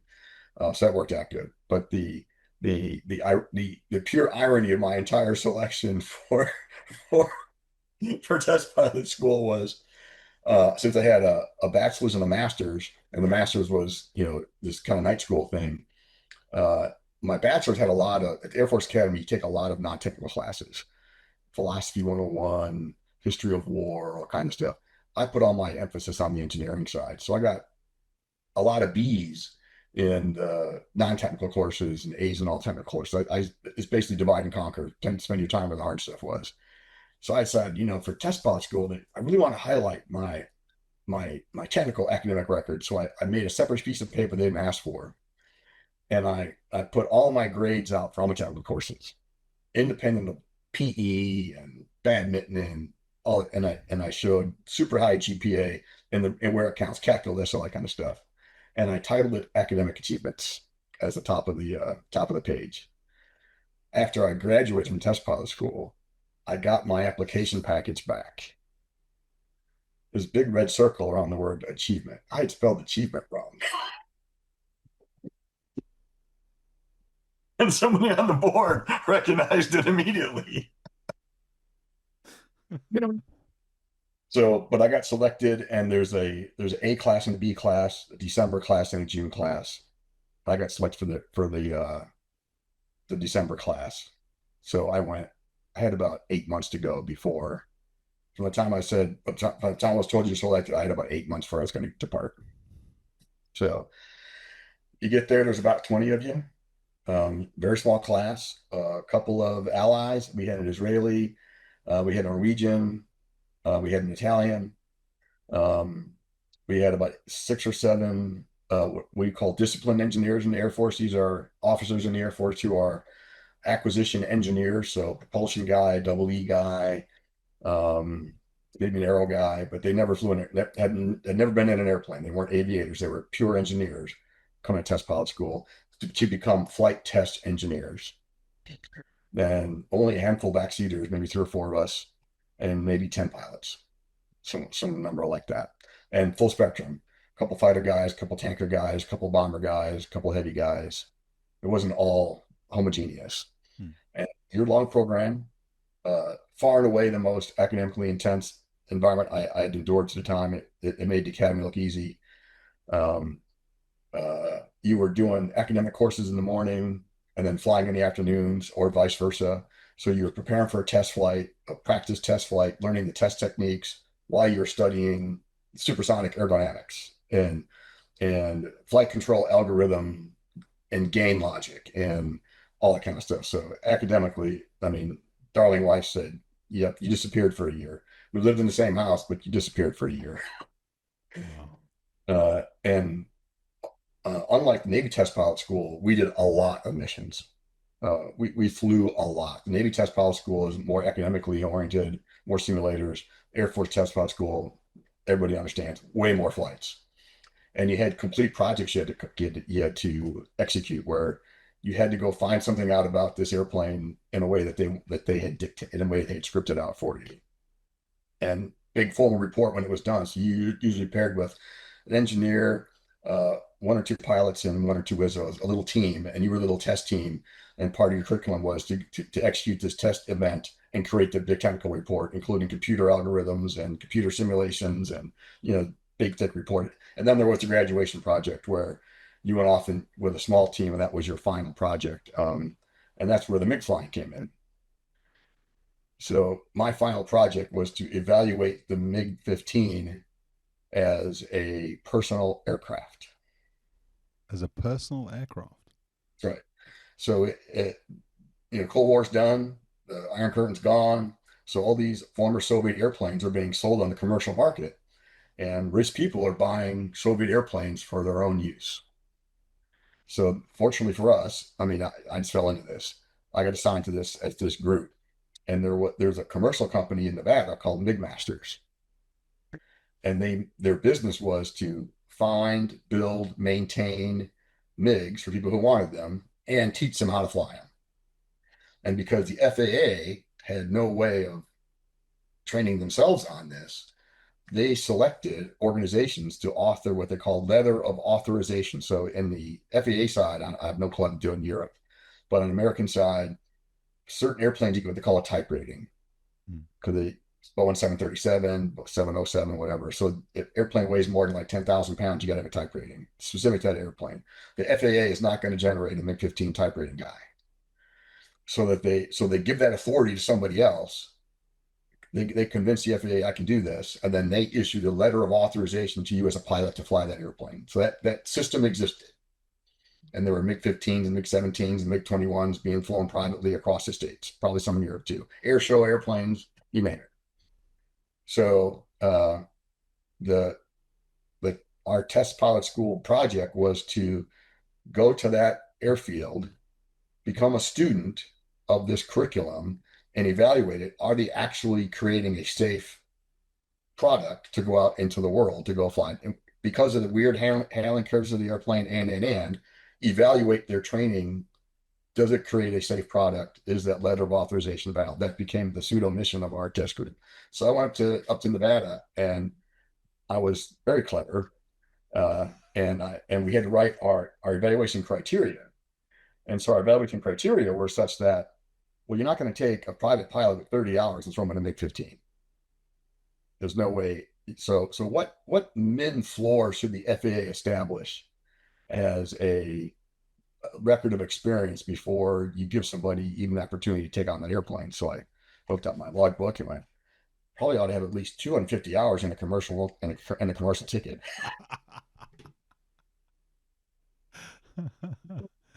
I became I became the test student. Wow. So I got to fly front seat in the MiGs with their instructor in the back. Wow. That is so cool. That was, and we were up in Reno for, I don't know, a week, maybe 2 weeks as part of the curriculum. Um, and this company had 21, 17s, 19s, 15s, and a whole bunch of other stuff in crates that hadn't opened up yet. So here's a question for you then. So this is what 1995, 1996. Okay. Yep. So I don't know if I'm going to put you in a bit of a tricky position by asking this question, but the obvious thing that comes to mind then is obviously at that point in time, Constant Peg, the 4477th Test and Evaluation Squadron, had not been declassified. That was declassified in 2006. There is obviously a sister unit to those guys that operates at the location in the Netta. Were you aware that there was in the Air Force a base of subject matter experts who knew about MiGs already? No clue. Okay. Okay. I believed it would be no. I expected it to have to be there because exploitation is part of warfare, but we weren't briefed on any of that. Okay. So the true knowledge that it existed, I imagined it did, but I had no clue of it. But wouldn't surprise me at all that the two guys I flew with that were instructors were retired Air Force dudes. Wouldn't surprise me if they came from there. Yeah. And when they retired, I got a great idea. I'm going to open this business and and teach guys how to fly MiGs. Yeah. But The maintainers too, probably yeah, from the same yeah. communities. But the interesting thing was, they said the biggest challenge was they were all rich guys coming to buy these airplanes, doctors, lawyers. They flew once a month, maybe, Yeah. and they killed a lot of them. And the biggest issue with the 15, 17 series was coming down final. It's super slick. It's a relatively, we didn't fly tanks, relatively very slick airplane coming down final. And it had this, the T-37 style oddball centrifugal compressor type motor that if you caught the power, it just shut off. So throttle control was important. Airspeed control and final was important. And if you needed more power, if you moved the throttle, it took a while for the motor to spin up. And so a lot of dudes died coming down final, got a little slow, were playing, goosed the power too late, either coughed the motor or by the time it spun up, they'd already landed short. Mm. And then the brakes stunk. The brakes were awful. So other side of the spectrum were folks that didn't want to get slow, knew the motor was going to be crappy for them, so they came down way too hot all the time and ran out of the runway the other end. So getting that balance right of getting on speed, monitoring it. But I had a great great experience, and uh, I literally likened it to my time when I was a kid repairing lawnmowers and then riding dirt bikes and that kind of thing. Starting the engine was tricky because you had to move the throttle. You didn't just put it in a start position. You had to move the throttle forward and give it gas, give it gas, give it gas, give it gas as it spun up. Okay. And there was a listening component to that, and you could actually like bacon on a griddle. You could hear the bacon on the griddle sound as it was firing up. And you only get 3 shots at it because you'll overheat the motor if you haven't started after the third time.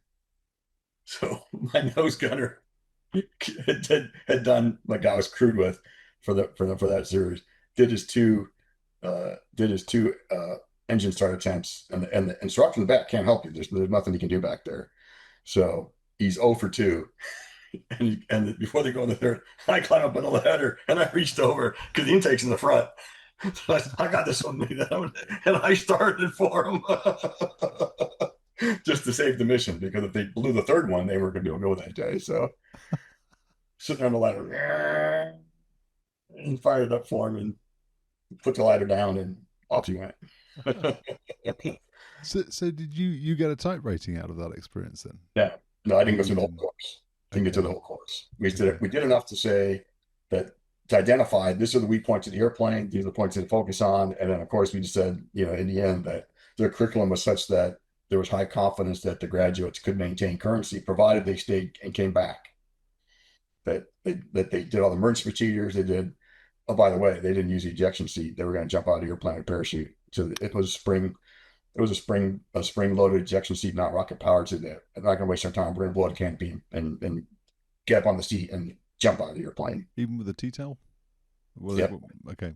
So what would they do? They wouldn't like invert it and then trim it for nose down. Okay. Yep. Wow. Okay, it's interesting. Uh, What you obviously? I mean, we'll get into it, but you finished test pilot school and you ended up going and then working in flight tests on the F-15, and you were going to go to the Super Hornet, and we'll get into that in a little while. But I'm curious to know, for that year-long course, then what was it that you did that through your then test career came in most useful, that was most pertinent to what you were doing, testing the suites, I mean, you did AIM 9X, you did MOP, which has been in the news recently because the B2s dropped those on the Iranian nuclear facilities, let's call them. And I'm looking forward to talking to you about those things. But so you worked on a range of things: software, hardware, kinetics, presumably non-kinetic capabilities. What was it that in that 1 year course you did that was most germane? Probably the biggest thing was what they called in tactical aviation flight discipline. Sorry to give you a whole lesson on flight discipline one time. Uh, I could call it test discipline. The test community gets a bad rap because the tactical aviators say everything you do is scripted. You don't make up anything on the fly. You can't think out of the box because everything's pre-planned. Yes, that's how people survive. So testing is less about seeing what it can do. Testing becomes more of does it work as predicted? Because I can't physically test everything. So I have enormous models and simulations and algorithms and things that predict what the airplane's going to do. Is it following the predictions? As soon as the prediction and the actual diverge, now I got a problem that I got to sort out. So you spend a lot of your time, the computer says that if I put it at 75% throttle with this hanging on the airplane at this altitude, the fuel flow will be 3,300 pounds an hour and be 0.82 Mach. Yeah, you go find out, is that real or not? Hmm. And it says if I do that and I do this, I can pull 4.4 G's and hold it for 203. So you're evaluating, does the model fit reality? And once you've proven that it can, you can use the model for all the points in between and have confidence that the airplane will behave the way it's supposed to when you physically don't have enough time or money or dollars to actually test everything you want to test. So model verification is a big chunk of flight test, and in that, doing what you are supposed to do when you're supposed to do it, that discipline is super important, and it killed people when they didn't, Yeah.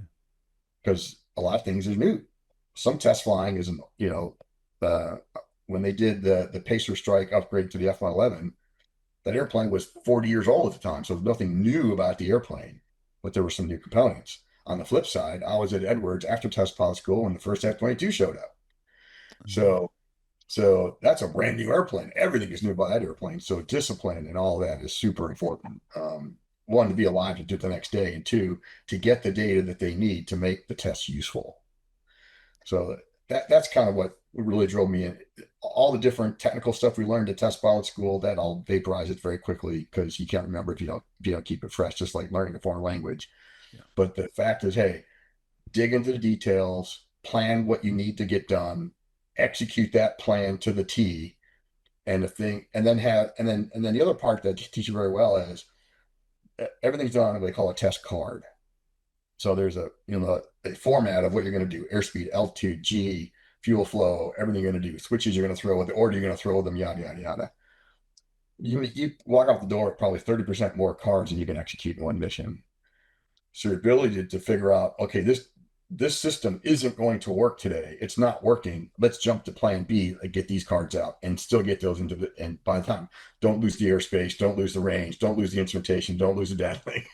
So that orchestration of being able to jump to a separate set of tests that you're already familiar with, but were maybe a plan B, was also really, really driven in test pilot school. And in fact, a guy that I recommended to test pilot school who worked for me later on, he didn't make it through test pilot school because he couldn't do that.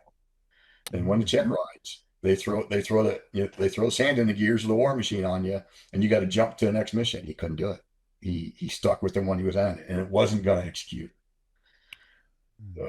So there's some mental gymnastics that they teach you in test pilot school that carry on. But the physical, the actual technical part, rarely used. You mentioned that there were some engineers who were training to be flight test engineers, a couple of whizzes, a bunch of pilots. What are the skills that you learn that are specific to your trade then? So I guess you all learn how to build test programs, execute test programs, the things that you've just described. Are there things that you, because you're a Wizzo, EWO, NAV, you have all those very specialist skills in your tool bag that you learn then as a sort of sidetrack at test pilot school that are peculiar to you? Yeah, so I gravitated towards the weapons testing component of it and the system testing component of it because we were always adding new software to the airplane, always adding new components. So that was the part that I clung to. My guess is the guy that was in our class that was a propulsion engineer when he got there, I bet a nickel he went off to propulsion test on his next assignment. And the same for the guy that was a radar guy around radar test. But to me, I stayed in the weapons and the system side and in the end, I ended up in the Strike Eagle for test anyways. But systems test, there's an entire course in test pilot school called integrated systems test, talking about how the systems talk to each other. Because as we talked about before, there's a centralized software program and all the modules, and they talk to each other. Integrated system testing is completely different than testing a single component. Okay. Is all of this stuff? I mean, so there's some foreign nations then that take part. I mean, I think that's standard. Empire Test Pilot School here in the UK always has foreign students, and they don't like you calling it Empire Test Pilot School these days because it has the word empire in it. That has terrible connotations. But so now they insist that you call it ETPS. So Yeah. Empire Test Pilot School has the same sort of thing. But from a classification level, then do you sort of separate off and do US only stuff in that environment, or does that component is really a function of what it is you're doing rather than how? Yeah. So the test pilot school does a great job of using vintage airplanes to test modern stuff. So about half your times in the T-38, flight hours wise, Yeah. there's nothing classified by the airplane. The F-16 time you get there we're all A model F-16s or Bs, mostly Bs. Um, so not the Gucci stuff. Um, they did everybody did one ride in the Strike Eagle. Everybody did one ride in the pilots. This is really cool. The pilots all went to a 1 day course on the A-10 and flew the A-10 at Davis Monthan. Did they really? Wow. So that was their graduation exercises. That is, and we rarely had an A-10 guy go through test pilot school, but my class didn't have any. So, but that A-10 guy didn't do that. He had to go fly a different airplane. But put you in an airplane that you've never flown before. You do a morning in the sim, you do a day of academics, and then the next day you're flying the airplane by Mm. yourself. There's no two-seater. Yeah, I had Jose Jimenez on, and he was talking about. I think he said his was the C-130 or something, just something mental. I mean, he was a 111 guy, and then went to. I think he went to the Eagle, and then he went to test pilot school, he went to test pilot school, and then he went to the Eagle. But the idea that you would just the next morning be given the dash one for the C-130 and told turn up at 9 the way he made it sound was that it wasn't like they said, well, we'll take care of it all for you and get it started and tax it out and take off, and then you can. He was expected to do everything. Yeah, Um, yeah. And the A-10 guys, when the guys go and fly the A-10, they're flying a damn airplane, and there's 6 months difference between the two courses, twice a year. And our senior class, as we called them, went out and did this. So we got to talk to them when they came back. And real things happen. And one of the guys embarrassed the hell out of himself because the coolest thing about flying the A-10 is imagine Gone. shooting a gun. Then you might want to pull the pin. So part of pre-flighting an airplane you never pre-flighted before is knowing which pins to pull and which ones the crew chief pulls. And in the A-10 community, you pull the gun pin and he didn't. So he gets to the range, goes to arm up, and it won't arm up. Wow. Did you struggle with anything? Was there any part of it that you didn't enjoy? The math, reliving all that damn math. I was I, it's interesting how my son is an absolute mathematical genius. I mean, it's eye-watering. He was doing long division in kindergarten. It's crazy. And he got the math acumen from me, I think, because I have a mathematical kind of wiring, but the skill, I have no clue where he got it from because I had to work my butt off to get B's in math. I got 1A in a math course my entire life after middle school. All the rest were B's and some were mercy B's. Uh, and reliving all that math. We had to redo calculus, redo matrix operations because flight control systems are three-dimensional matrices, and by hand manipulating matrices all over again.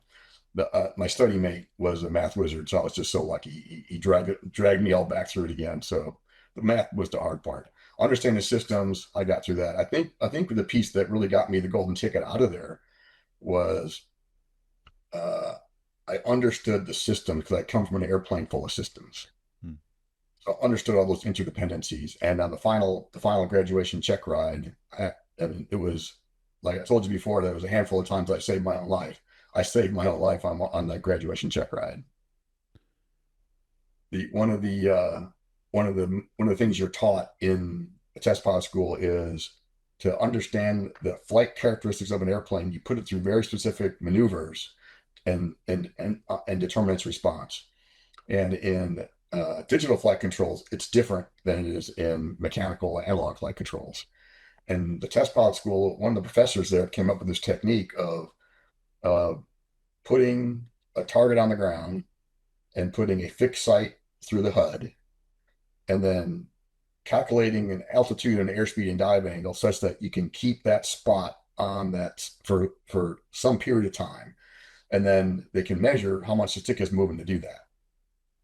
Okay. And is the airplane responding? Because they measure all this. Is the airplane responding to the stick movement, or is there a lag, or is there overcorrecting, or yada yada yada? And that eventually gets translated into manual bombing. That's how you do bombing.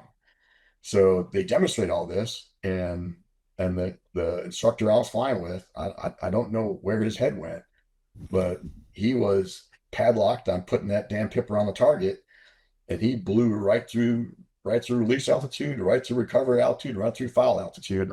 Pull the stick up again. Yeah, we leveled off 200 feet off the ground. Wow. So I think word got out that Chris had his shit together. And then the other thing I heard afterwards was, in tactical aviation, when you brief and debrief, you draw everything on the board. And the guys really good can draw both hands. That's a joke. Can you write with two hands and minimum four colors? You have to have at least four colors to have a proper debrief. So it's multi-hour. It's probably 3-4 hour stand-up oral exam at the end of test pilot school as your last thing, and you spend an entire weekend ready for that. They asked me the first question, and it was about specific excess power was the concept, and I stood up and went to the board and drew a graph, and they're like, "What's this guy doing?" And I basically retaught the specific X power lesson on the board with four colors, like a flight debrief, and they let me stay there. So I said, I'm going to do this for all it because the longer I spend explaining stuff, the fewer questions they're going to have time to ask. So I think that impressed them a bit that I knew it so well that I could draw it on the board as opposed to just be. So I didn't know that was coming, but so I'm at graduation. It's a big deal. I arranged our graduation speaker. We stupidly shot for the moon literally and tried to get one of the moon Apollo astronauts to become our guest speaker, and they always cancel because they got a million. They're getting pulled a million different directions. And at my third year at the academy, my internship was at NASA at Edwards, working on the X-29 airplane. Oh, was it? So the Air Force Chief Test Pilot X-29 at the time was a guy named Ted Wiersbanowski, W plus 12. And so with 2 weeks to graduation, I called W plus 12 and said, "Hey, it's Greece. We're sorry to tell you that yes, you are the backup plan, but can you come be our guest speaker?" So you gotta let me tell that story because that one's classic. So of course, Greece, I'll be there. So I'll think of something to say. So in graduation, when they, so, oh, this is a good 10% true phase now. So at test pilot school during this period, the new commandant, which remained nameless, my first commandant was Jimmy Doolittle, the third. Uh, And I have a picture of Michael on the swing set with Jimmy Doolittle the fourth, because that's he was there.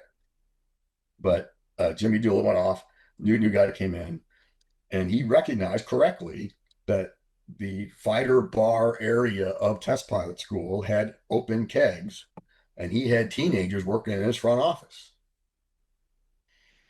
So he declared prohibition in test pilot school. We had to take the kegerators out. Could be no alcohol in the building because you can't have access to teenagers. He was right. I mean, it was relatively well controlled, but it wasn't foolproof. So he wasn't going to be the guy that a couple teenagers drove home drunk because they snuck into the bar and had open access to booze. So that's the environment going up to graduation. Ted Wiersman is going to be the guest speaker. Uh, they call out different awards, and I get the number one. I get the R.L. Jones Trophy Award for number one test pilot school grad in my class. I was totally shocked by that. They called my name. I'm like, "Priest, that's you. That's you. Go to your trophy." I had no idea. I knew I'd done well, but I didn't know I was thought that highly of. But I arranged the guest speaker, and the commandant wanted the speaker's notes ahead of time. And I went, "I'll ask him, but this is Ted Wiersbanowski. I don't know that he's going to necessarily provide. I don't know that he's going to think about what he's going to say more than 10 minutes before he says it." So, but he was renowned in the test community. So graduation's over. He's going to do his pitch. He gets up. He thanks everybody for inviting him and all that. And the commandant is there, a test pilot school. The wing commander is there because the test pilot school is a 10 unit of the 412 test wing. The flight test center commander is there, and the ops group commander. So these one general and 306s, and then the test code, all the same VIP table. And Ted gets up behind the phone and do his pitch. "Oh yeah, I talked to Greece. I knew Greece back when he was just a young kid, and yada yada blah, blah, blah." And so when I talked to my wife, and I said, what could I tell these guys that would be, beneficial for their career and their life and entering flight test and all that. And my wife and I decided, we really should give these guys the same advice that we gave our own kids when they went after college. And we took all our kids when they graduated college, took them on a vacation, kind of celebrate, and took our kids to South America, wherever. So my wife and I decided that we ought to give these guys the same lesson we gave our son when he graduated college. And we brought him down and we sat him down and we said, "Son, the very first thing we got to teach you are the rules of drinking."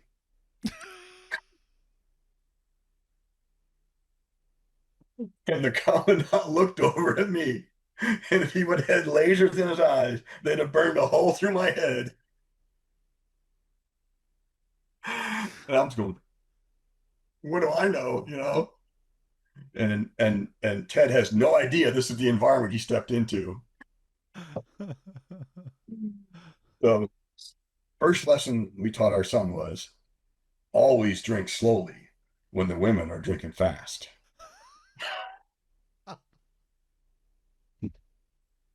And he pulls out this big bottle of some kind of expensive liquor from under the podium and puts it on the top and says, "And for the rest of the rules," busts it open, pours himself, says, "Here's to the class. See me at the bar. I'll give you the rest of the rules." And then he plays a video.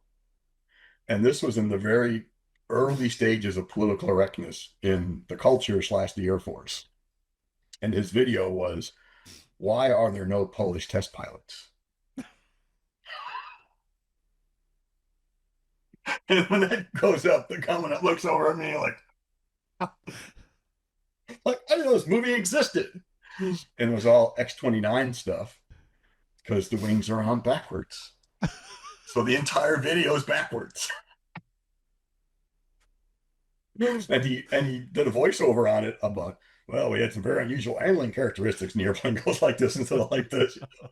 And he goes, and touchdowns are terrible, and he does the backwards landing.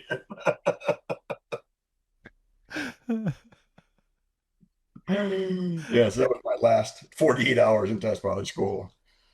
But 2 weeks prior to that, I had been assigned to, you get your assignment before that, and I'd been assigned to be a guest tester up in China Lake for the Navy because they were just bringing the Super Hornet out, and they had no Super Hornet Wizzos.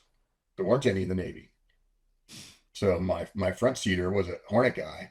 He was going up there to do Super Hornet test. He told his Navy buds, we got to bring Grease up here because he knows the Strike Eagle back and forth, he knows F-11 back and forth. He knows all the weapons. He'd be the perfect guy to help us ring out the Super Hornet. And so that became my assignment. And the Air Force was going to do an exchange kind of thing for my first gig. And I was all excited about that. And literally 2 weeks before test pilot school graduation, somebody in the Pentagon, no clue who it was, published a white paper titled, Why the Super Hornet is a Waste of Money. And it was an Air Force guy that wrote it. So the admiral that approved my assignment to China Lake got that report and said, why would the Air Force send their top Wizzo to the Super Hornet program when they're putting out this bullshit about the Super Hornet? I smell a rat. And denied the assignment. And so I just stayed at Edwards and did F-15 test instead. Oh, so that's why it got pulled. Okay. Yep, there was an Air Force white paper. Official Air Force position was the Super Hornet was a waste of money. Okay. I'm still on the T12, T plus 12 story. That's amazing. Oh my God. Is he still alive? Oh yeah, yeah. So Is he he? ended up being a founding member of a company called AeroVironment, Okay. and they did solar stuff initially. They did electrical everything. They were part of the electrical airplane that flew around the world. Then they got into electrical weapons. So the weapons that the Ukrainians used against the Russian bombers not too long ago, those kinds of things are what AeroVironment ended up doing. Oh, really? Okay. Okay. Okay. Well, Grace, I think I think at that point that's a natural place to break. So we'll come back and we'll do part 4. And we'll look at then the testing process for the suites. I mean, I'd be really interested. I don't know how much you remember of the sort of suite progression. I know that you did the ASA radar stuff. I know you did suite 3 onwards, I think. I mean, it would be really interesting to go through and just talk a little, because we do have a nerdy audience. I'm definitely nerdy, but talk about how the F-15 changed and the progression and the role that the suites had in that. You worked on some really very interesting weapon systems as well. So we should come back and do part 4 where we'll talk about that stuff. You Yeah, also worked in the CAOC planning Iraqi freedom. So that would be another very interesting perspective to get to find out how that had worked and what it translated into on the battlefield. One of the things that I think is kind of interesting from talking to, I don't know if you know Hacker Haskin, but I've had him on the channel as well. He was a rocketeer who deployed, and he was talking about how I think it was Southern Watch, and then it turned into Iraqi Freedom. But in the yep, lead up, they were doing the non-traditional ISR role. They were being tasked to do some AGM-130 strikes that yep. didn't work out very well, and Air Force leadership apparently lost confidence in the Strike Eagle and started giving missions to like B1s to do. So it'd be interesting to see whether or not you saw any of that in the KOC, or what sort of experience you had with that, and we'll then pick up and just go through the rest of your test career. Awesome. All right. Great. Okay. That's such a good story. All right. Grace, thanks for joining us again. Look forward to seeing you again soon. See you in the next one.